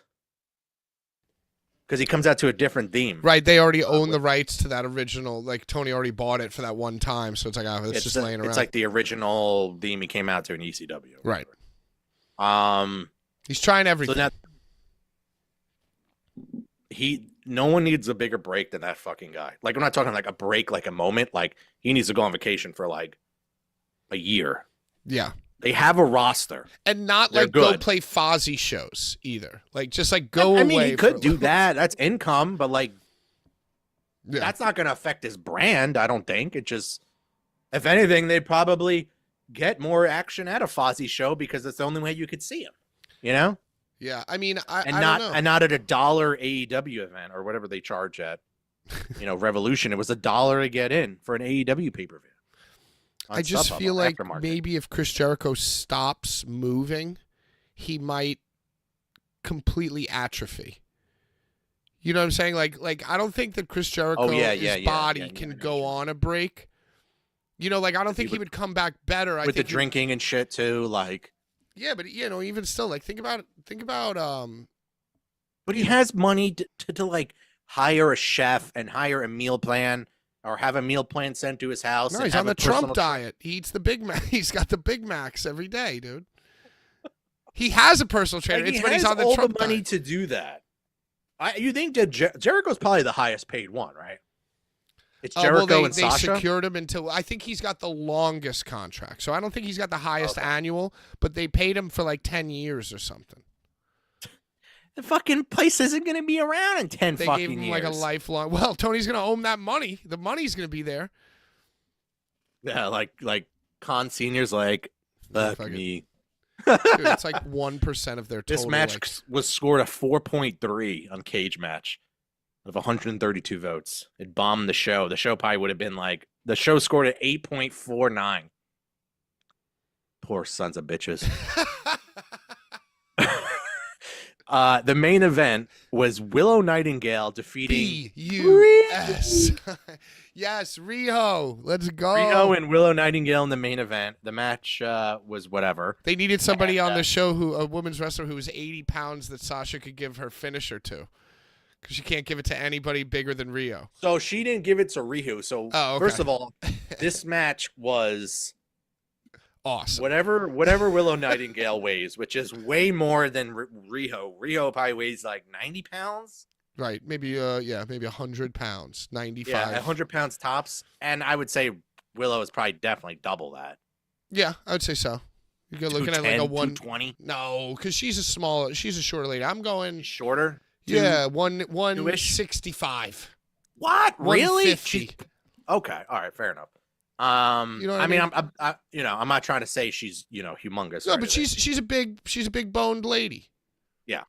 I mean, she wears it well. She moves. She's like athletic, and she's like a power. That's what I'm saying. She's way more, like you said, she's way more personal. As a fan, you'd probably rather see her than Sasha. Just a better vibe as the charisma vacuum, where Willow has the charisma go. And can I stop you for a second? I just had a possibly intelligent thought. Maybe it's just interesting with AEW, right? Like the fans are, for lack of a better term, and I don't mean this in an insulting manner, they're very woke and like sensitive. You know what I mean? Like they're more like, more of a woke crowd, right? Yeah. And so it's just crazy to me that somebody so genuine and loving like Willow, who comes out, and it is working with their crowd. Like Willow did get over with the AEW crowd. She's perfect. They're perfect for each other. She's just like a positive, fun-loving lady, right? And Sasha Banks is just like a bitch. Like Sasha Banks is about like materialism and like being a bitch. And like, and so like, which is part of the gimmick, but it's so sincere you can't like her. But let's just say it's part of the gimmick, and she's a great actress. It's just crazy that crowd would react. You know what I mean? They want to smash the throne. They want to, like, fuck these WWE people. And, like, you know, wouldn't AEW fans rather, like ECW fans loved their own guys and booed WWE people. You know, and CM Punk coming back was different because it was like he was away for so long from all of wrestling. You know, he didn't like, you know what I mean? Like her and left due to the WWE. Right, but what she did is not comparable. Like you could, if you're an idiot, squint your brain and make a comparison to what she did walking out of WWE versus CM Punk. But it's not the same. Like I said, she didn't increase her brand. She only went to AEW because she had to, because they don't fucking need her. Right. And she's not about like punk rock and like defying society. She's about like selfishness. You know what I mean? And like she's like a selfish NBA player. You know, she's like a Jade Cargill. Oh, yeah. That makes sense. Yeah. So it's like listen. She's like the Kevin Durant of like right. women's wrestling. Yeah, like she's like. Excuse me. She's the Russell Westbrook of female wrestling. Yeah, and so you know, like someone that gets offended, fights with fans. Right. You see all these basketball players, like you sit courtside, you're like, hey, LeBron, you're a pussy. Or hey, Durant, you're a bitch. Get this guy out of here. This guy. What'd you say? He's like standing this fucking like over the fucking some white guy that's like my size. Yeah.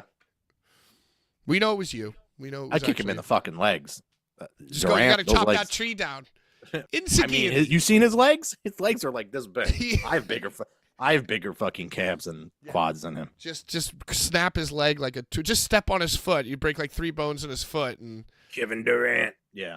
Hey, shout out, Kevin. We love you. We love athletes and sports. But I don't know. It's just interesting to me. Like you're right. Like they should build around Willow. They shouldn't be paying Sasha Banks $20 million or whatever the fuck. You know. Well, I mean, I guess Willow's the first. All right. So this is what else happened. So Willow defeats Rihu. Rihu getting all this offense off on Willow, making a whole bunch of sense. Quick. And then finally Willow just like powers her, like catches her at one point for the finish and just like sit out bomb. I'm like, hell yeah. It'd be way cooler if that was like only 5-minute match instead of an almost 10-minute match. Well, Rihu's like she's like a high flyer. You know, she uses speed and leverage and cunning daredevil sensibilities. Yeah, but there's no fucking power in these strikes and shit. Come on, man. That is just to soften you up, just to disorient you. Yeah. You ever been hit with a remote control? You know, so it's pointy. You know, it hurts. Yeah. Shit hurts. That's what it is. Just bone on bone. Bony ass, bony ass elbows, hitting you in the face. Yeah, exactly. So Julia Hart, they brought more stinkers down. They brought all the rest of the stinker. They brought Julia Hart and Sky Stink Blue down. Hey, whoa. No, Sky Blue can work. Sky Blue can work. Yeah, she's got a break. But they brought her down, and then I think they started stomping out Willow.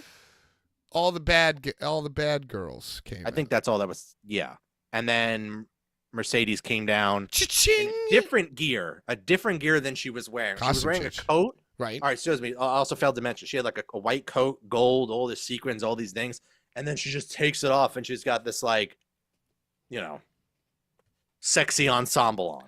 Then she goes and changes just to show up. Fashionista.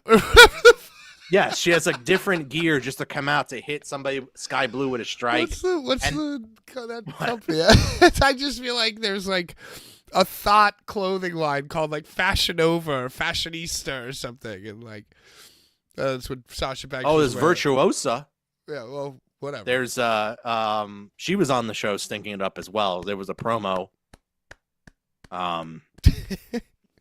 for Dion. Poor Is Deanna. it possible that you just hate all of women's wrestling, Joe? Absolutely not. No, I love Jamie Hayter. Right. I like Britt Baker. And then on the I love Alexa Bliss. Okay. I used to love Sasha. I'm a big fan of Becky Lynch. I like Bailey. Okay, all right. I'm just asking you. Yeah. No, I just don't have time for the fucking greenhorns wrestling school and pushing people who can't work themselves out of a paper bag on a fucking $1 billion company. And then signing more bums to stink it up even more. It isn't like they sign Bailey to come in or sign Charlotte Flair to come in. You know, they signed Sasha, who should have been someone to help the roster.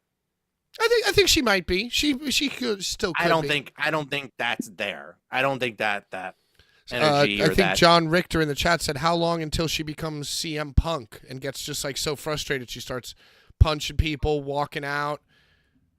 See, CM Punk, he pointed at Tony Khan. Sasha Banks might kick Tony Khan's ass. Might be. That'd be awesome. I mean, he's not going to defend himself. But yeah, so anyway, long story short, she did her shitty finisher to Julia Hart. Right, the most complicated. Like.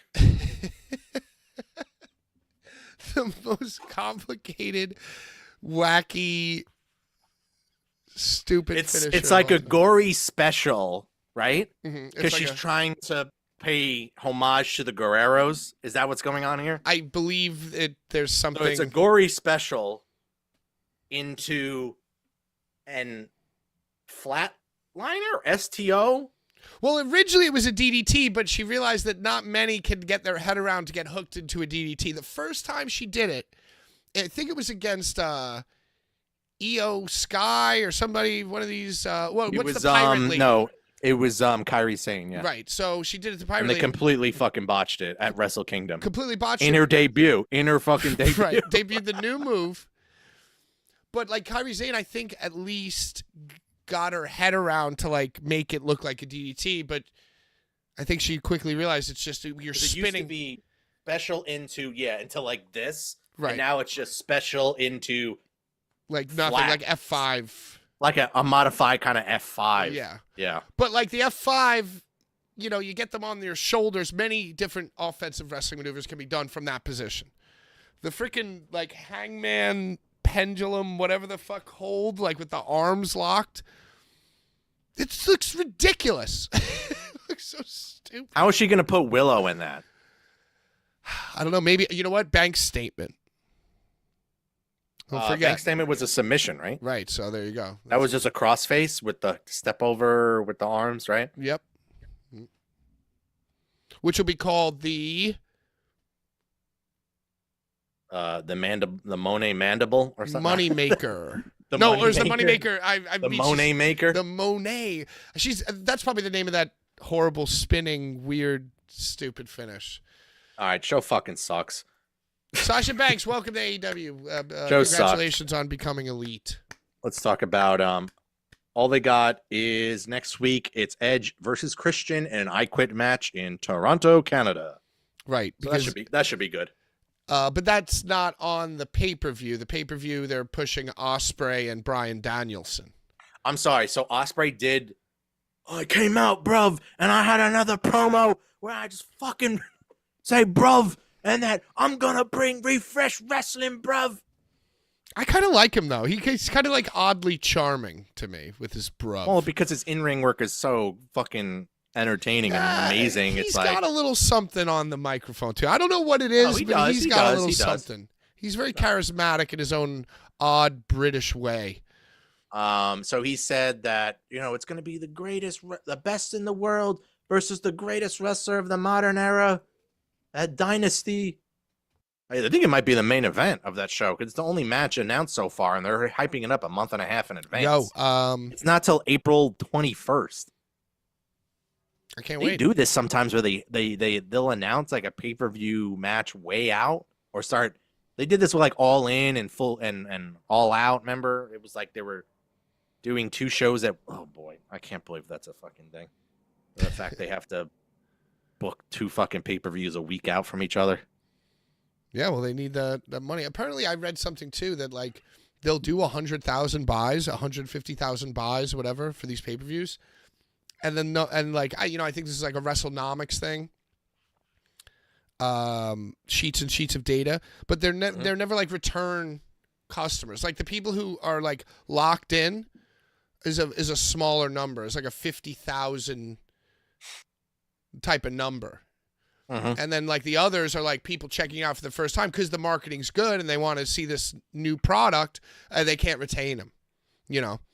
So it's like, I mean, like I'm at the gym and I'm at like the Planet Fitness. They have TVs everywhere and I see AEW commercials because they have like Friends or Big Bang Theory or something playing, you know, and Right. AEW has TBS and TNT, and I see commercials for wrestling. Everywhere I go is fucking wrestling, you know.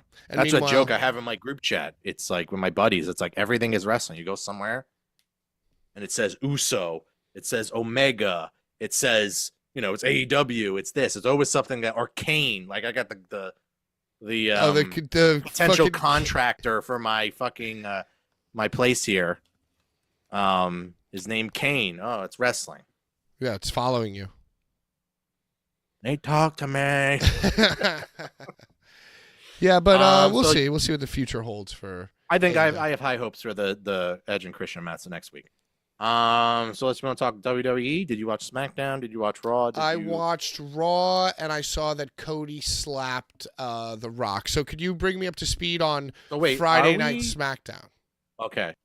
Are we? I need to watch SmackDown like before this show because then I always forget. Tomorrow, so we have 1, 2. We're only 3 weeks from Mania. 3 weeks left. So what happened on SmackDown? Edge. Fucking Cody and Seth went to they They did brought Shield, the fight Shield- to SmackDown. they did Shield entrance Yep. to meet up with Did it. Did it. Did it. Did it. to meet with Roman and Rock. I forgot what Rock even said. But either way, I'll tell you Because this. he He looks fucking great. you shitted on Cody's dog, I guess, on whatever that promo was. And then Cody was like, don't talk about my dog. And then Cody just like smacked him. No, but The Rock said something very offensive about Dusty Rhodes. Oh, that's right. He was like, your dad was a hack, and you're a hack. Did he? Or he was Now like, go your home and dad- smoke some crack. No, that one, yeah, that I rewatched. I thought that was Yo, ridiculous. when he says, now, right before when he hits if you smell, when he go, and it's just a long pause, and he goes, now go home and smoke some crack. Yeah, if you smell, like he goes right into fucking it. awesome. So funny. That was good.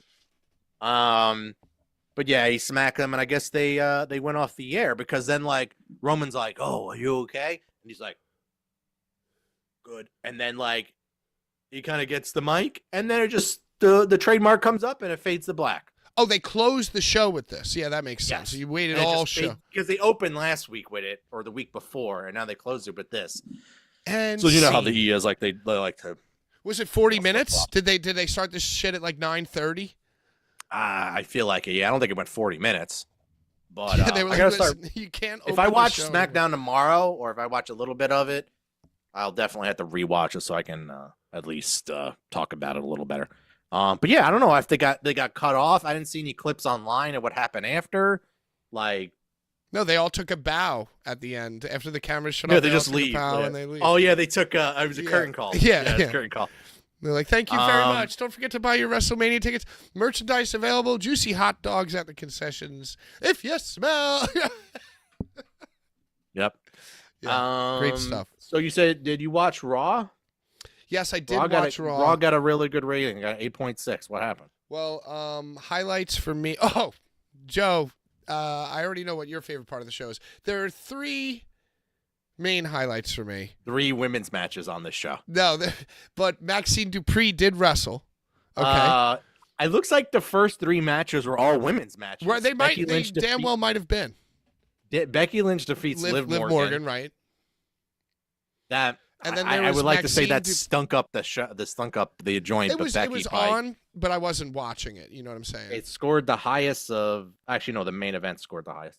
Candice LeRae and Indy Hartwell defeat Ivy Nile and Maxine Dupree Right, so- in 2 minutes. So what happened is, and I thought about you, and it's just it was so bad because Candice LeRae kind of sucks too.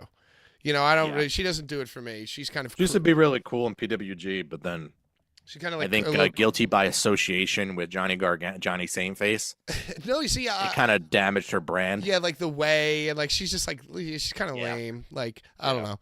So Indy's cool though. yeah, Indy's all right. Being with them also has damaged her brand a little bit too, and they don't really book her that strong. Well, and you know, and they went up to the main or they went away, and she was doing good in NXT by herself, and now they brought her up, and she's right back. They gave her the belt in NXT, and then she got injured like the next week, so she's kind of injury prone. So anyway, they're doing the thing, and Maxine Dupree does the reverse worm. You know what I'm talking about? She does the freaking. Which, by the way, worm, not easy to do. I had a whole weekend where I was attempting to do it in the ring at the end of the show with Scotty Too Hottie. Didn't get it once. Went home, thought about it, tried to practice in slow motion, said tomorrow night I'm going to nail it, fucked it up. The worm is very hard. A backwards worm, maybe a little easier. I don't know. But she does the backwards. She's an athlete. She's definitely, she's a very well-toned model. No, she might have a gymnastic background. Yeah. So anyway, she's doing the worm, and she does the wiggle and turns around to splash Indy. But Candice LeRae jumps in front of her face, starts berating her and telling her that she sucks. And all the fans boo her and basically saying all the stuff that you say on the show every week, saying you're a greenhorn, nobody wants to see you. So now they're playing off the fan cam. Right. Yeah, I figured that's where you're going. And she said, and then she goes, and then to cap it all off. She's going to be a huge baby face now. She goes, and you know what? You're lucky that your brother isn't alive to see you suck so bad and bring shame to your fucking family. So I don't know if she has an actual brother who's dead, but the internet did what the internet does, and they had somebody memed all the wrestlers standing on stage. In memorandum, Max Dupree, LA Knight.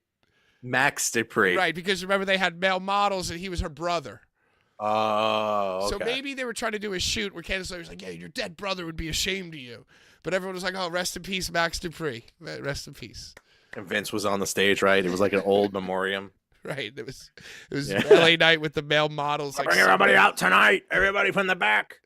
So that was your favorite part of your show. Another women's match after that. Oy vey. Oh, I don't. Kabuki Warriors I don't remember. defeat Shayna Baszler and Zoe Stark. Oh, that's correct. Yes, that is correct. I remember. Another match. Damian Priest defeats R-Truth.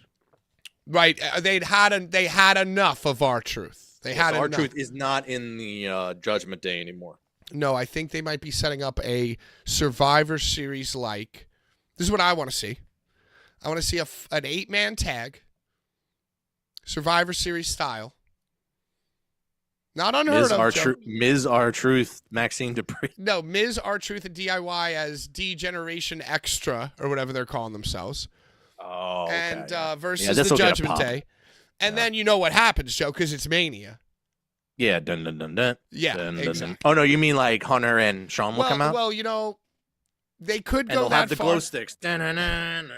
Yeah, you know what? You don't even need Hunter and Sean. You could just have the music play in Philly, the fucking glow sticks, and have those 4 guys come out and do a DX intro. Oh, yeah. Huge. Yeah, that's what I'm saying. I love that. I love that. Look at this. You gotta do like how Rock does. He goes, but look at my Brahma bull. It's got red eyes. Off is the direction you can fuck. When did he say that? He did another fucking Instagram thing. Off is the direction you can. Yeah, he did Cody. I gotta tell you, the week before he did Cody, I gotta tell you, man to man, and he like leans in. He's just like in his backyard. He's on his patio, and he's like, "Fuck your story." Yeah, fuck your story. And then today, the other day, I guess he's in like a football stadium. He's doing some fucking appearance, and there's something else. I don't know. I just saw the clip. Off is the direction you can fuck. It's good. It's good. Internet heel rock is fun. This got a really good rating. WWE Intercontinental title #1 contendership. Gauntlet. Match. There's nothing I hate more than a freaking gauntlet. 41 and a half minutes. The only good gauntlet match is the Royal Rumble. You know what I'm saying? That's technically not a gauntlet, but all right. Well, it kind of is. It's kind of an over-the-top battle royal. It's called a battle royale. Yeah, it's a battle royale gauntlet, basically. No, a gauntlet is only when there's a decision made. A Okay. fall is made, and then that person stays. I know, but what I'm saying is, in theory, there is a random, like if you're thinking about it like real sports, there's a randomization to the advantage that you could have in the match. Now, if it was real sports, if it was AEW where, the wins and losses matter, they would have it go by rankings. The top rated, the number one seed would come out last, and you'd do it that way. Like, like in the NFL playoffs, shout out NFL. Continental Classic draft. Yo, they're the gauntlet. I need AEW draft. That's what we need. Yo, we needed more than ever. We needed sheets and sheets of data to determine who was going to, face Walter. A tournament or a Continental Classic. It technically has been a tournament though. Like because it was Sami Zayn defeats Bronson Reed and Chad Gable and JD McFunko Pop and Ricochet and Shinsuke Nakamura. So actually none of the people that have been facing besides Chad Gable, none of the people that have been facing. Well, there was somebody Gunther there was recently. a first I think it started with JD and Ricochet. And then Ricochet won. Oh, that was the clip you sent me of what's her nuts reacting to Ricochet doing his high fly. Somebody was like, "Oh, I thought Neville's back in the heat." Yeah, it showed what's her nuts. Her we haven't mentioned her on the show in a while. Sam Irvine. She was like, "Oh no." Yeah, so it was him. It was him versus somebody, and they did a Spanish fly. I think it was JD. And then Ricochet beat him, and then I guess Bronson Reed beat Ricochet, and then Sami Zayn came out, or no, maybe Nakamura. I don't know. Something happened where they hit him afterwards. I think Nakamura fucked up Sami Zayn afterwards, and Sami Zayn had to overcome Bronson Reed, and he was hurt. But I don't know. Sami Zayn beats Chad at the end. Chad came in fresh, and Sami Zayn was all fucked up. Chad could have fucked him up right there, right? But Chad Gable with the honor. He goes, get up. Get up. He allowed Sami a moment to replenish stamina and regain... sportsmanship. Right, regain his fighting spirit. He took a first aid spray. Yeah, first aid spray. He ate the green plant, Green herb, yeah. Green herb, and fired up, got his fighting spirit back, and then they fought mano y mano, and Sami got the roll up. I was talking about this last night before the stream died. I don't think that this was the right decision. I love Sami infinitely more than most of the people in wrestling in general. But I think right now it's Gable's time. Yeah, I don't know. It doesn't mean they're going to give him the belt. I still suspect that... Doesn't mean Cody's going to win either. Well, who would you rather... still see all the memes where it's like, you can't get into WrestleMania XL and you hear 1, 2, 3, and it's like dun dun dun dun dun dun dun dun dun dun dun dun dun dun. I wouldn't mind if Roman wins. I don't care anymore. It's just like mainstream sports. I don't care. I'm just there to make money. Oh, Joe. I don't know, because where does Roman? Because Cody could keep chasing, but if Roman loses, where does he go from here? I guess he just goes, makes movies, comes back as a babyface, fights The Rock at SummerSlam. Yeah, I mean, like I said, the insider said August, so that's SummerSlam. Even though it's way earlier in August this year. If Cody doesn't win at this point, it would be insane. Yeah, but that's why it intrigues me. I think that'd be fun. It'd be like, oh my god, everybody would be. That would be the most shocking thing that could happen. I think they would do it just to see how far they could test the marks. The brand is just going to continue to go. That's what I'm saying. The brand is just going to continue. What are you going to do? You're going to be so mad you're going to stop watching? You're not going to watch it for another whole year until Cody might win it again? I only watch it because we do this show, and I barely watch it still. I do 3 shows a week. I don't watch any of it. Because you're an amazing bullshit artist. That's why. So what else happened on the show? What were the promos? Okay, so I want to ask you one more question about Gunther. Would you rather have Gunther lose at WrestleMania or Cody lose? Do they? But they can't. I mean, I'm sorry, Roman lose. Which 1,000-day streak ends? It can't be both, right? They can't just do both huge title streaks lose. I mean, why not? It's TKO, baby. It's TKO era. Well, we also have to factor in it's 2 nights. If they do that, it's probably not going to be on. Well, no, yeah, it would have to be. No, they could be on separate shows, but they could also be on the same show. Yeah, it'll be on separate shows. Oh, interesting. I mean, they have a month. They have not even a month. They have 3 weeks to get Sami Zayn some juice. Try to recapture some of last year's magic. Because night 1 could be Sami and Gunther, the tag match. Well, tag right? match is main eventing night 1, definitely. Oh wait, so there's no. Oh no, and then is there still Drew and Seth? Drew and Seth is going to be night 2. Oh wow, so there could be a lot of title changes this weekend. That weekend. Well, I think Drew's got to beat Seth. And maybe I Seth would gets probably open the injured show in night with that. 1. You would have to open the show, especially with a heel winning. Like Seth gets re-injures his leg in the tag match. He keeps saying, "I'm medically cleared, bitches." Right? Yeah. I'm medically cleared. I think if they keep saying he's medically cleared, you might be right. They're going towards a medical angle. Yeah, because I think he's not medically cleared. And I think that he's going to be like medically cleared to do a 5-minute match. Right. At a tag, he's doing a tag in night 1 where he doesn't, he can do whatever. And then, and what'll happen is, Mania. You know what'll happen? Like Solo will fuck up his knee while he's standing on the apron, take him out. And Cody will have to fight both of them or something. And then, well, I guess that makes sense booking wise. Yeah. That it ends up being a handicap match. Cody has some explosive comeback, but still doesn't win. And then it's bloodline rules the next night. Right. And then Seth, Cody does overcome that next night. Right. I mean, that's obvious booking, but it's what should happen.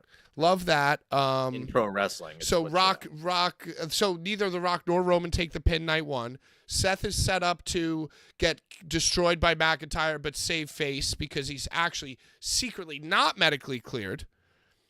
So they do a 5-minute one-on-one with Drew where Drew just works his ankle, figure fours him around the ring post or whatever, the classic Pillman chair to the ankle. You'll have a bunch of CM Punk moves done. Great touch. Love that. Yeah, and then Cody overcomes. Should just beat him with the GTS. That's what he should beat him with. Well, how about or the Anaconda Vice? How about Seth can barely move or walk? He's so fucked up. Drew hits him with the Claymore 1-2, pulls his head up. GTS. But you got to get CM Punk involved, right? CM Punk's got to make an appearance at WrestleMania, so maybe CM Punk helps Rollins overcome, or maybe he comes out and GTS is Drew at the end. I don't know. Gotta have CM Punk come out. Maybe CM Punk it's already loaded up enough. I think to save, to build the rest of the year with having a good maybe possible SummerSlam, and them also being, they just officially announced it's at the Brown Stadium too. Yeah, did you see everybody, all the marks made the Rock versus Roman graphic already, as if it were announced? Legitimately talented graphic designers went to work on this Brown Stadium Roman versus The Rock graphic. It looked like WWE put it out. Yeah. Stupid. Oh, it was them face to face. Yeah, right? it was with the Brown Stadium in the background, with the Browns elf.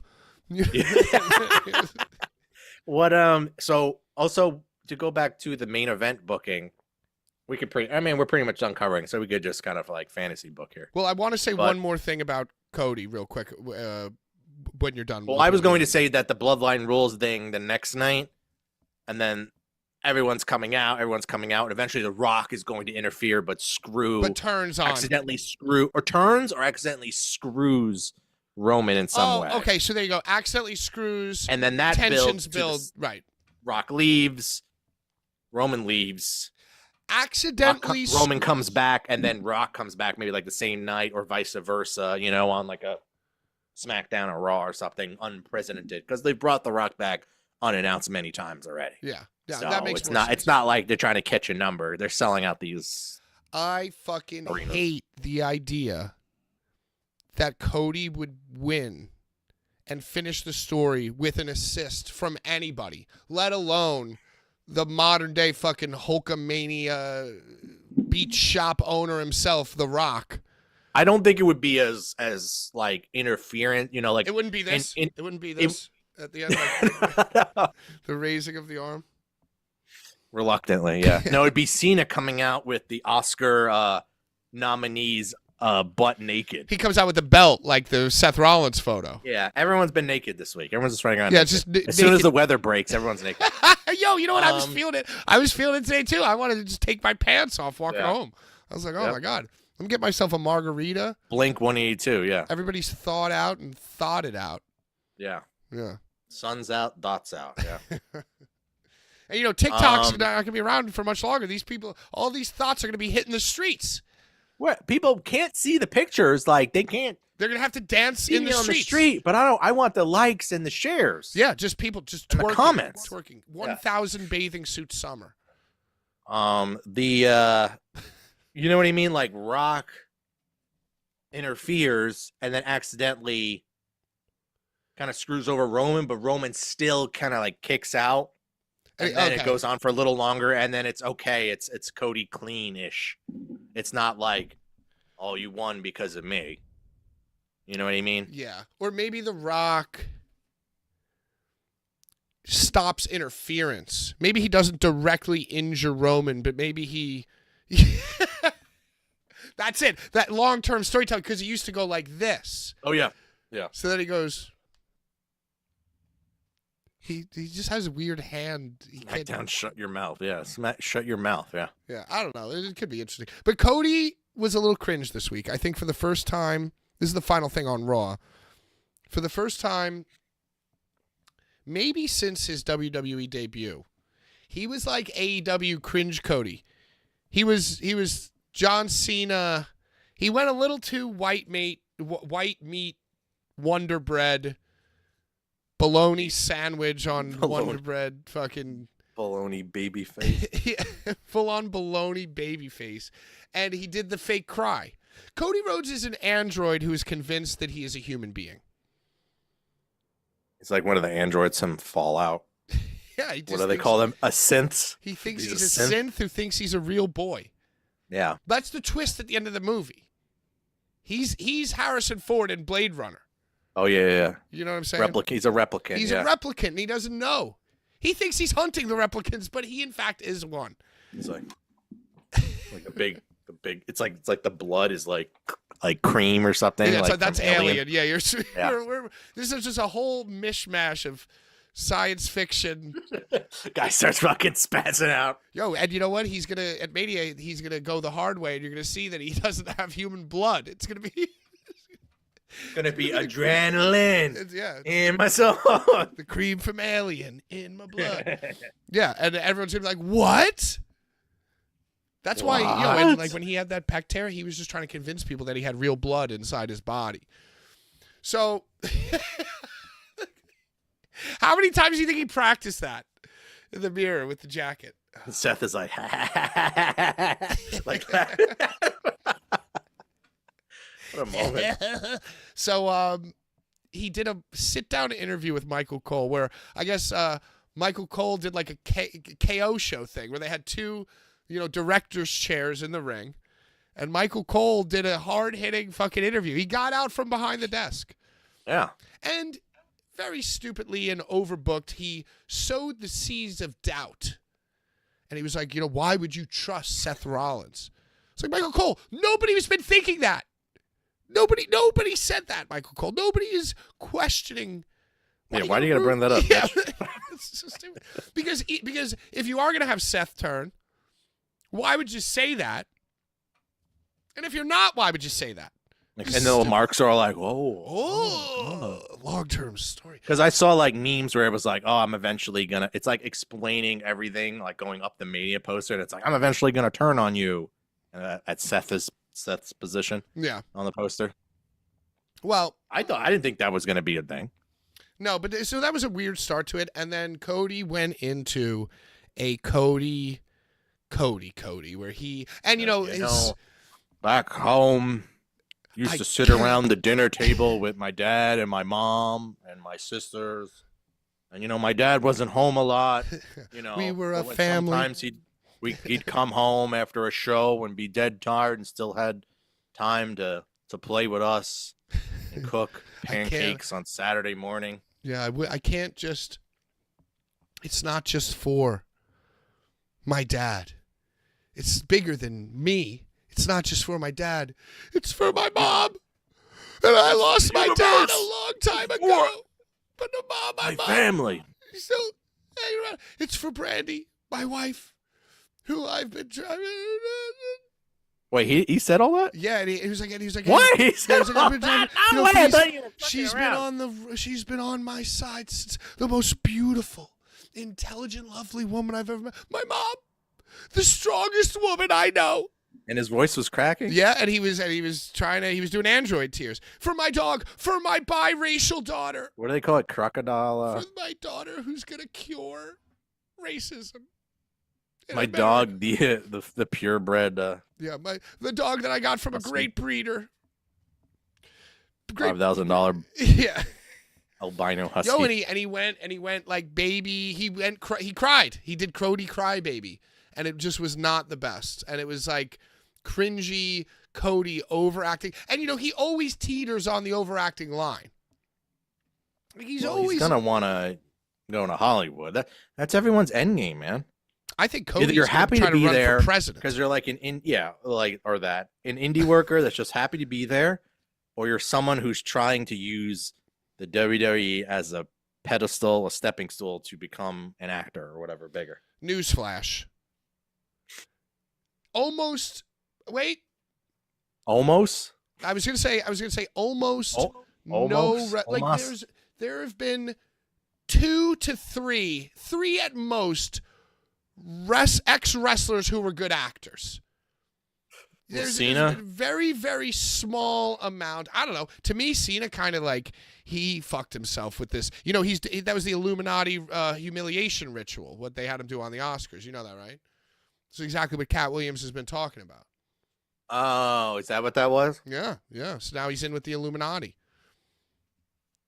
Why? He's cornball Cena at it again. Yeah, he is a little corny. He's on like Drew Barrymore show. He's on the Wendy Williams show. He's getting naked at the Oscars. Like, ooh, he's doing the OnlyFans. Yeah, The Rock is the worst. He's basically like, oh, I'm like the white Dwayne. Yeah, he's like, I'm like the Rock, but you don't have to. But I'm cool because I'm white. Yeah, because I'm white. Yeah. Yeah, I'm like a non-ethnic The Rock, Or Batista. Yeah. Yo, okay, so there's been 2 good wrestling actors. Roddy Piper, which you can make an argument that he wasn't even a good actor, it's just nostalgia. Oh, They Live. They Live, Always Sunny. That movie where he was on one episode of Always Sunny. He was great. And he's not even that great in They Live, but and Batista might be borderline a decent actor. Plenty of actors play the roles of great wrestlers, but not many wrestlers go on to play the role of great actors.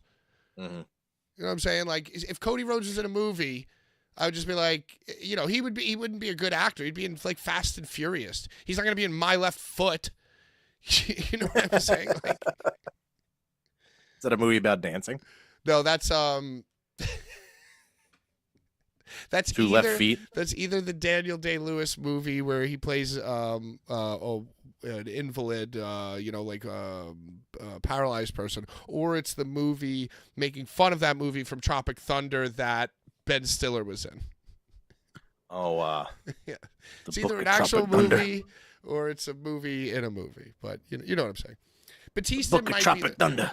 Batista, who? Jesse the Body, Predator.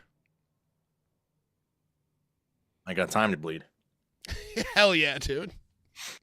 Who's your favorite? He was always making obscure. Probably, definitely Batista.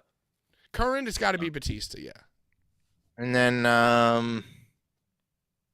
no Edge, huh? He was in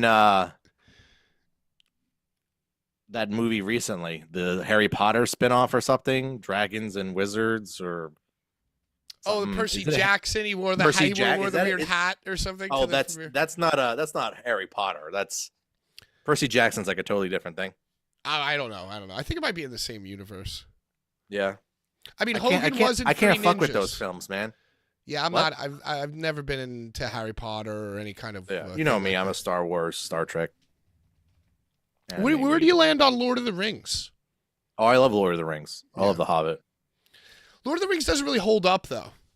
Yo, when I saw Two Towers in theaters, it was like some of the dopest. That like 40 I had minute I had to see it twice because I had like 100 and something fever when I went. I didn't realize I was sick, and I'm like, holy fuck, I'm like tripping watching this movie. For all this action, I couldn't keep up, so then I had to go see it again. But I think I've seen every Lord of the Rings in theaters, so all the Hobbit stuff. I really enjoyed the Hobbit. Hobbit was good. Like Benedict Cumberbatch. They did an amazing job. I think I only like the second It's one. not Benedict Cumberbatch. It's fucking the other guy. It's it's Benedict Cumberbatch voiced Smaug the dragon. Oh, right. And then the Well, he wasn't in it a long time. He was at the end of what's the name of the actor? That British actor who played British Jim in The Office, and he played young Bilbo in The Hobbit.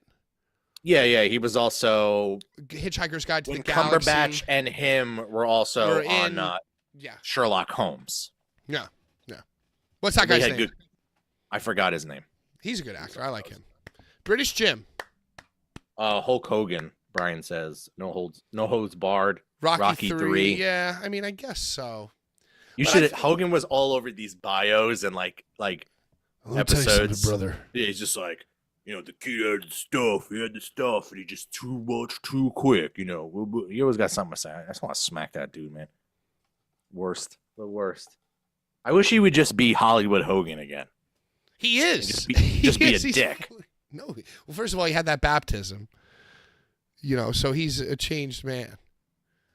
Did you see that Elias also, I don't know if it's the same religion, but Elias, formerly Ezekiel, formerly Elias, now Elijah on the Indies, he underwent a Martin Freeman, that's what it is. Martin Freeman, good one. Yes, thank you. Elijah, Ezekiel, he found Jesus as well. Apparently, it's right under the couch the whole time, right in the couch cushions. Elias found Jesus, and he does Instagram Live, and he does sermons on Instagram Live. Full shoot religious sermons for all to join together and praise be he is risen. And then all the marks are like in the chat, like, when you What do come back to WWE? You were dope in NXT, man. When you come back to WWE? I love your album. I Walk with Elias. Walk with Elias, come back to Raw. Screw Cody Rhodes. Roman. And it's like everyone with the finger emoji. Yeah, he was just he was looking for Jesus, found him. Jesus told him, hey, go on Instagram Live. Use your fame as Ezekiel to spread the word, spread the good word of the gospel. All right, so can we talk about something else that's coming up? We've seen how much they're charging, how many companies are gouging these marks for WrestleMania weekend on like just numerous events and tiers and VIPs and charging of things and appearances and shows. You're talking about like Have you caught up? And have you caught like what the WWE or GCW or like Taker for his one-man show or WrestleCon, shit like that? Yeah, have you caught like what they're charging on any of these prices and stuff? No, I haven't. It's fucking bad, dude. So they had this. I told you about the WWE World thing, which is supposed to be like their con, Right. at the Philly Convention Center, and they just released, like VIP packages where it's like, or not VIPs, like where you have to buy a VIP thing, or I don't know, whatever, and then you somehow get access to the opportunity to buy, a picture, like a photo op, and Right, they're or you charging get like. the premium store as well. You get access to or whatever. Maybe, yeah. I didn't really look because the prices are ridiculous. It's like $200 to take a picture with Rey Mysterio, $200 for CM Punk. And that's on top of the entry On top fee. of, I think it's on top of entry, which is like $70 a day. Sheesh. They're going in. I don't know how much Taker was charging for his one-man show. I can't imagine that's. But it's just cheap like at all. everywhere. It's just like Wale Mania has a chair that they're charging people for. Like, just like everyone's really going in like on this Mania for the sense of like bleeding the marks because they know it's the biggest one yet. It's in Philly. Like, if they confirm and it's going to be in Minnesota next year, it's not going to be like this. You know what I mean? Right. Like a random town like fucking Minnesota. Like it ain't gonna be like all this hubbub. It'll be like some Mania stuff and some indies will go there, but it's not gonna be all this hubbub and all this gouging and stuff because they know they can't get it out of Midwest towns like that, you know? Right. Yeah. It's just like, you know, they're not as rabid like East Coast fucking marks, you know? And in Philly. Yeah, well, and even if you say there's enough people that if one person turns it down, there'll be a mark right behind opening their wallet. Yeah, it's all gonna be. Why is GCW running like a collective thing and going hard? Yeah, I think they had their ticket packages for like GA third row, second row, or first row badge for like all the shows. You know what I mean? Like I can select GA for all the shows, like all like they're running like 14 fucking shows. That's another thing I saw. But those prices were like $280 to like $600 or something like that. Whew. Like if you want front row for like every collective show, it's like $500 fucking dollars. It's like $100 a show, pretty much. Yeah. Yeah. Yo, and then dude, you're kind of just getting like the other shows thrown in there for free because they just want bodies to be in there. I can't like- even imagine like For the culture and gay brunch and like, you know, all these shows that no one to go to at like 1 a.m. in the morning, you know? is the marks JoJo's will still be spring there. break a thing? Is that still a thing? Spring break? That's the same time as ROH. So it is a Mania tradition going strong. I mean, Well, I the see card's been already announced. They're announcing, and it looks like just another AC show. Yeah, well, I mean, that's the one thing is, you know, they do run like every 2 weeks, you know, like so. I watched the shows this weekend. I didn't watch them all the way through. I just watched the Gage match with. I watched somebody hit me up and he was like, "Look at this," and it's like Abdullah Kobayashi versus Matt Tremont. and Matt Tremont. Did you catch any of this? Yeah, they sang "Happy Birthday" to each other, or I guess Well, they bashed each other in the head with the Kenzans, Yeah, which is always gnarly. Just two horribly disfigured bald men just crushing each other's skulls with Japanese Motherfucker couldn't pottery. move. Yeah, Dude couldn't move. And then the next matchup was like, I don't know, like a 7-8 minute match with Gage and well, it was Gage and Makito and Maki. Effie. No, and, that was the next day, I think. Oh, okay. The main on the first night. It was Saturday and Sunday, usual. Well, yeah. I mean, they just ran that show. That seemed like a pretty dope show. And you know, I mean, spring break they usually pull out some like legends and have like the spring break. I think it's like scramble. Janela and like Missy Hyatt versus Dolph Ziggler and CJ Perry. Everything's a cash grab now. It's just like the quality is not there. It's great. Well, and you know what's crazy too? Yuji Ito, that's what it was. Yeah. You know, Where are these guys from? Are they from Big Japan? Or Does anyone know? I mean, Brian, I guess might know. But are they from Freedoms also? I'm sorry. I don't know. I just threw Big that out Japan is like cool with CZW, right? That's what it's supposed to be. I don't know, but I know that GCW has had a long-standing relationship with Freedoms. I don't really follow much of the. Yeah, well, guys. that's where they get. What's his face? Jun Kasai from. And then they bring in, and then they also announced the Tournament of Survival as well for June 1st. Survival 9. That I'll go to. That's always fun. You know, GCW's mainstream now. Well, I mean, yeah, it's just like everything is just deathmatch, and Gage is like, "Come on, I can't fucking hear you guys." Like, crowd's fucking dead, man.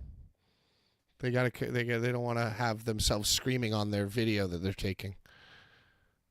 It's not good etiquette, you know. You don't want to be screaming like a mark on the video you're going to post. Them moving out of that room also. Oh, well, now they're in like the brightest Home Depot ever. Yeah, You got that Home Depot lighting. It's just crazy to me because I feel like even just a few years ago, it was like front row 50, GA like 30. Now for some of these shits, even like not even GCW, some of these just like random things like 80, 100 front row. I think it's more than 100 now for front row. I me? think GA with fees is like $50. Yo, I don't go especially in anymore. most of these Prices go up, quality goes down. It's like, I'm good. And like, if I fucking feel like it, if you bring out CJ Perry and Dolph Ziggler and I fucking feel like it, I'm running right through every single tier of people who paid and getting on the guardrail and cheering. Like that's like if it's that fucking lit, I'm just gonna run up to the guardrail because I can't control myself. It's not like I'm not gonna. Well, that's what they were doing. That's why I stopped buying front rows for GCW. I used to every GCW because I would just show, run and stand in front of you, and they'd be like people who are like up and coming workers just sitting like Indian style in front of me. I'm like, okay, that's cool. Or like standing in front of me. GA people would just start standing in front of you. And you're like pushing them away. Like, get the fuck out of here, dude. Right. Well, and that's the thing too. Like, the higher the price, the more of a right you have to do that. But if you can't enforce that, then it's like, yeah, there's bad feelings all around. You know what I'm saying? Shitting on my dick now, and it's just like, fuck you. I'm not gonna come here anymore. Right, because that's what I did. I mean, I just don't give. Someone else will give you the money. It ain't gonna be my money anymore. Right, because if it's like $40 front, 25 GA, maybe you're not inclined to like, maybe if it's more of a party atmosphere. But it's like, if you're gonna do business, if you're gonna do BUS, big business, then you got to be able to enforce the big business, or else you're going to get people with bad tastes in their mouths, a la Joe, when somebody like me runs right in front of him, sits Indian style, chugs a bunch of beers. It all kind of started getting crazy around the Cardona time. I think that's when like the mainstream Dark Side of the Ring stuff started up, and it was just kind of like things just went off the rails. So I'm like, it's not for me anymore. Legendary run in GCW though, Matt Cardona.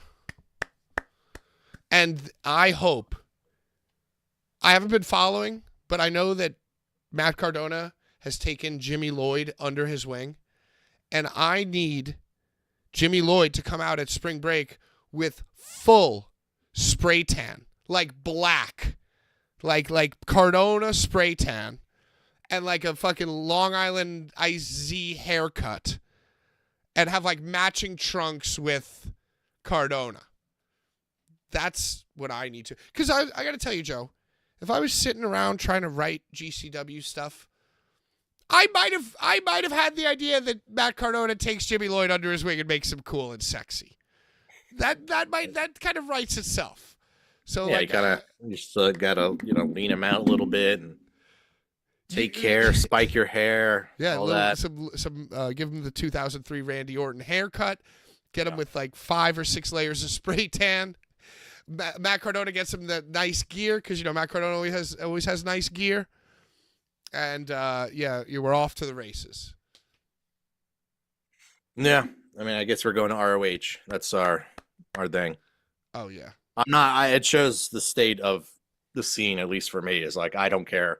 I have tickets for Mania, and what I end up doing is what I end up doing. And if I sit around the house or just walk around Philly and make fun of Marks, that's fine by me too. Yeah, I'm kind of in the same vibe. There's no FOMO anymore with this shit. Yeah, I'm living FOMO free as well. I might catch some FOMO. What always happens to me though, Joe, is that the week goes, and back when we used to grind hard, it would be like Thursday, like arrive Wednesday, maybe a show even Thursday, Friday. Well, your buddy's running Wednesday night here. Oh, really? New Fear City, yeah. Never heard of them. Up and coming brand. Yeah, cool. I mean, I won't be going, but. Well, I have no doubts about that. And, everybody in their mother can try to make a buck off a bunch of fucking idiots. And, no new fans gained.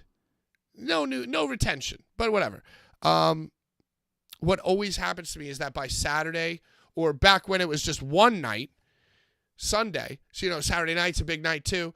By Sunday, I'm burnt out, or I'm going home. You know, I'm on my way home, and it just became too much. Too much. Everything was too much. Too much like competition. Yeah. But I always got Mania FOMO. I'd always be like, man, you know, I wish I stayed that extra day and gone to Mania, like capped off. I wish I had that extra energy to go to Mania. I always wind up getting Mania FOMO.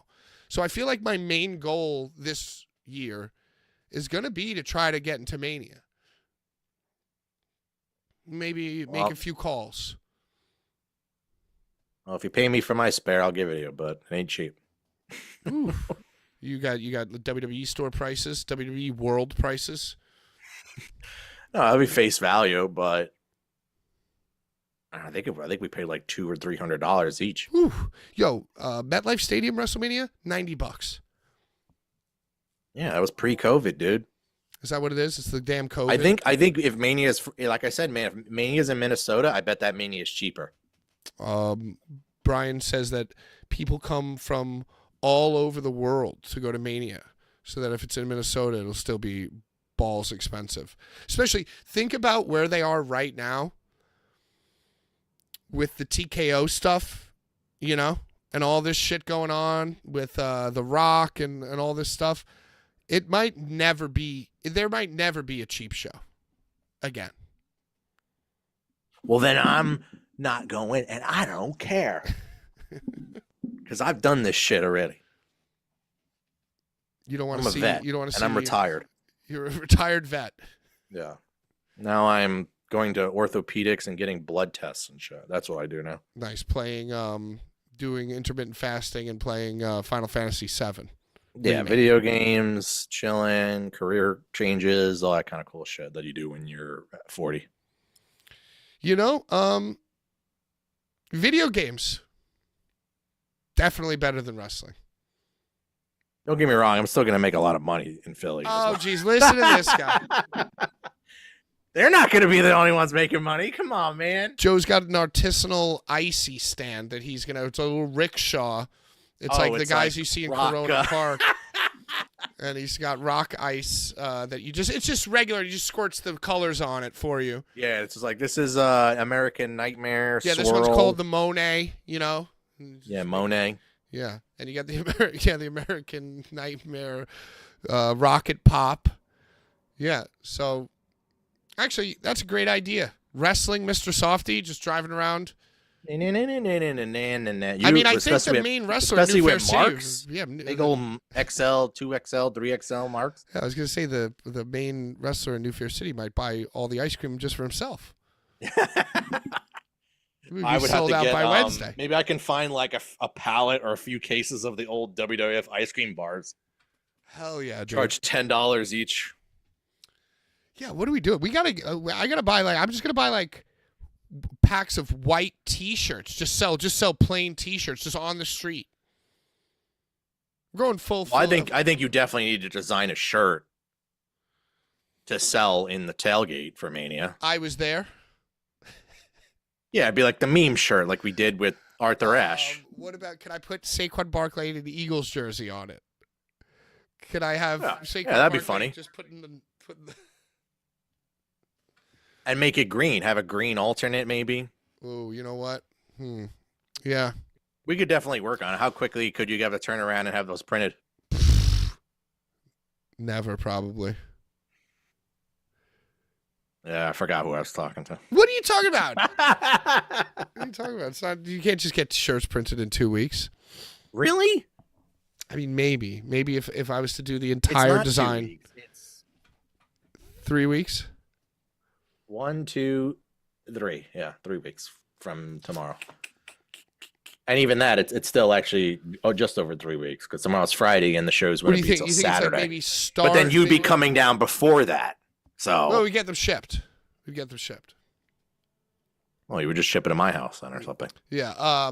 What about Caveman Roman Reigns from NXT? Rocky Maivia with the blue.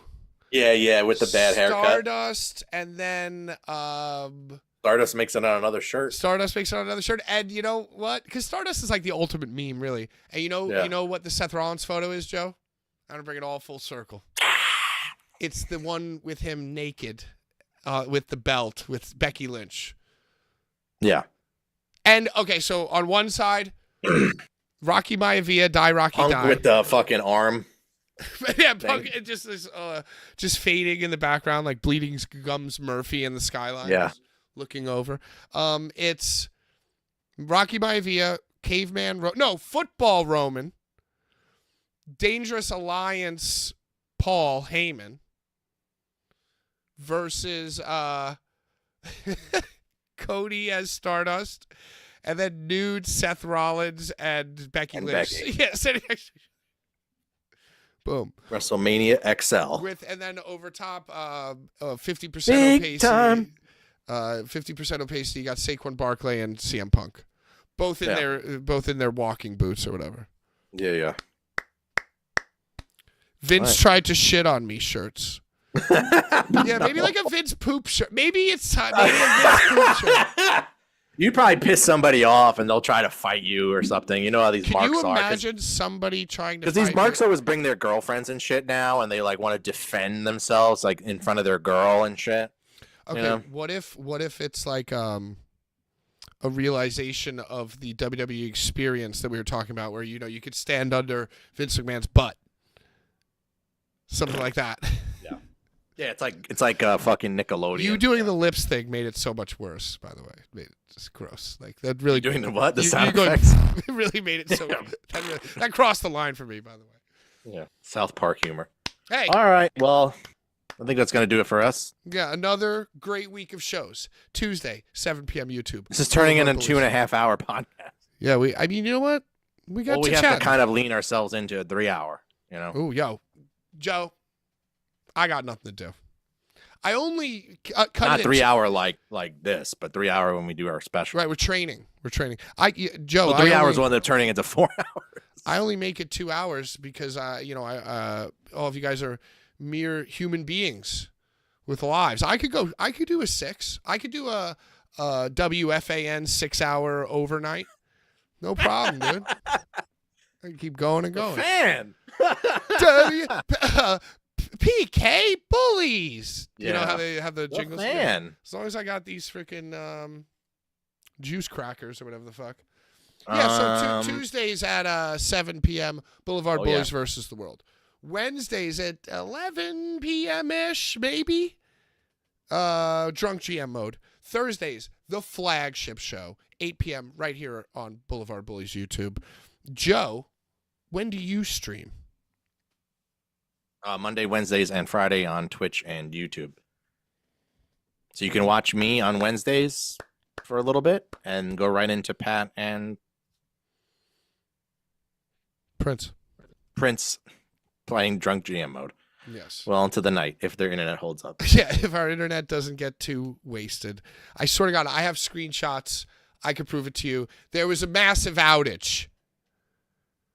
Granted, it was for 15 minutes, and then I was just on the East Coast, brother. I was just on to the next thing. Yeah, he sobered up in the 15 minutes. Yeah, I was like, I'm just going to sleep. You're going to be doing some retro achievement hunting, I think, with some emulation and randomizers and stuff like that. I don't stream for long. I only stream for like 2 hours or so.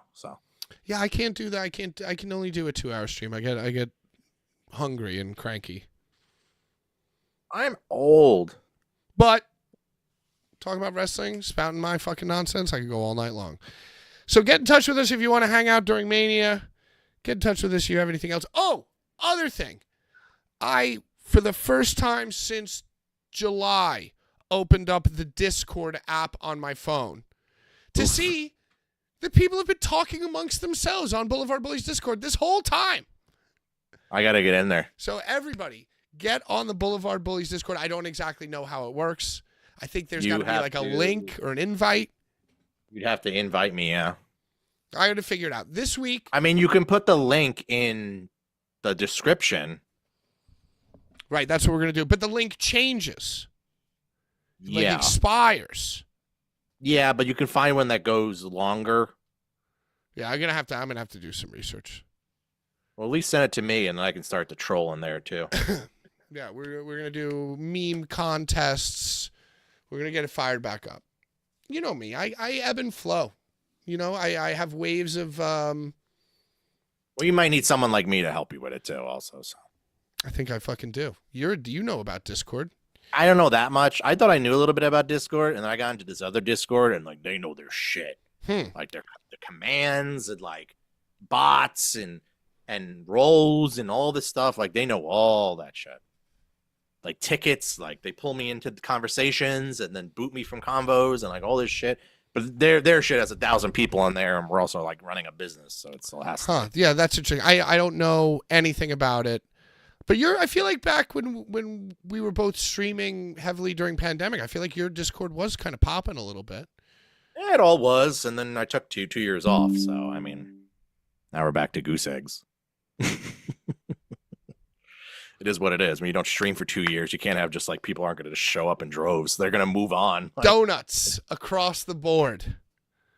You love to see it. Looking for that one follower stream, brother. Hey, just remember Aiden English.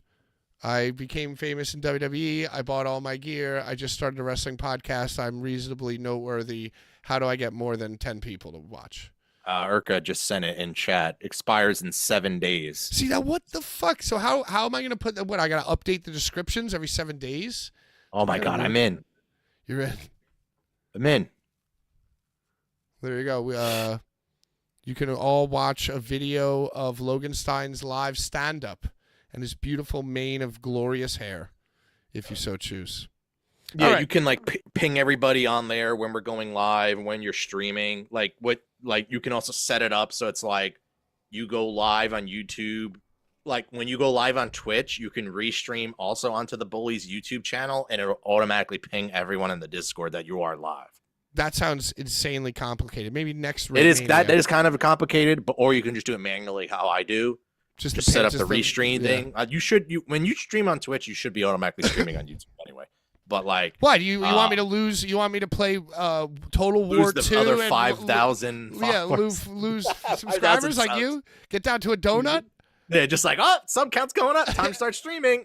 Yeah, exactly. Wait, hey. No, I think I'll just do these live shows and post my screen recordings of fan cams of Rhea Ripley on Shorts and just. But if you ever wanted to like ping everybody, you like at everybody, hey, we're over on Twitch, and only the Discord would know, and then the Discord, and then they'll come over and just hang on Twitch, you know. Yeah, because I've been shouting. Opposed to someone just happens to jump on Twitch and Bad's live. Right. Well, I've been screaming into the void. Think about it this way: almost 30,000 followers on Instagram, basically post pretty much every single time we've gone live, us or the other shows. And do you think that maybe out of those 30,000, we'd find one new person to like join the community? Yeah, it's fucking hard, man. Like.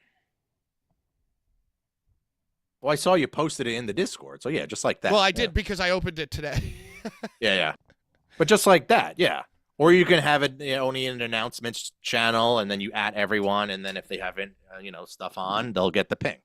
You know who I think would be good on Boulevard Boys Discord? I hate to say it, but Brian. He could post all the horrible things that we'll make like a bad take channel. So all the horrible memes and stuff of like like no one else has access. It's just viewer only, and only he can post. It's just viewer beware. You could go into the bad. If anything, it's only a paper trail only to him. Yeah. Right. We got to figure out those sheets and sheets of data because I don't want anything. What? I don't want the FBI looking at me about these all these posts. Desert Eagle, Epstein lists, Aaron Rodgers. Who made the frogs gay? All right, it's time to get out of here. We'll see you on the Discord. See you on the Discord, maybe.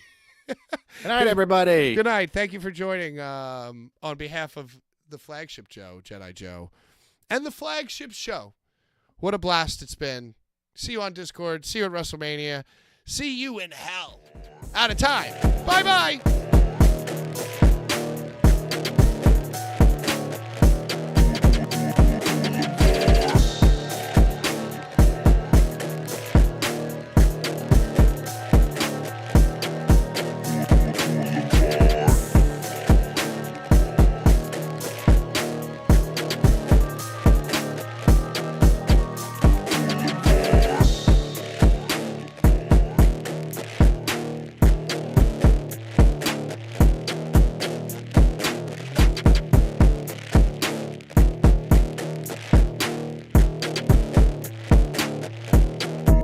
Boulevard.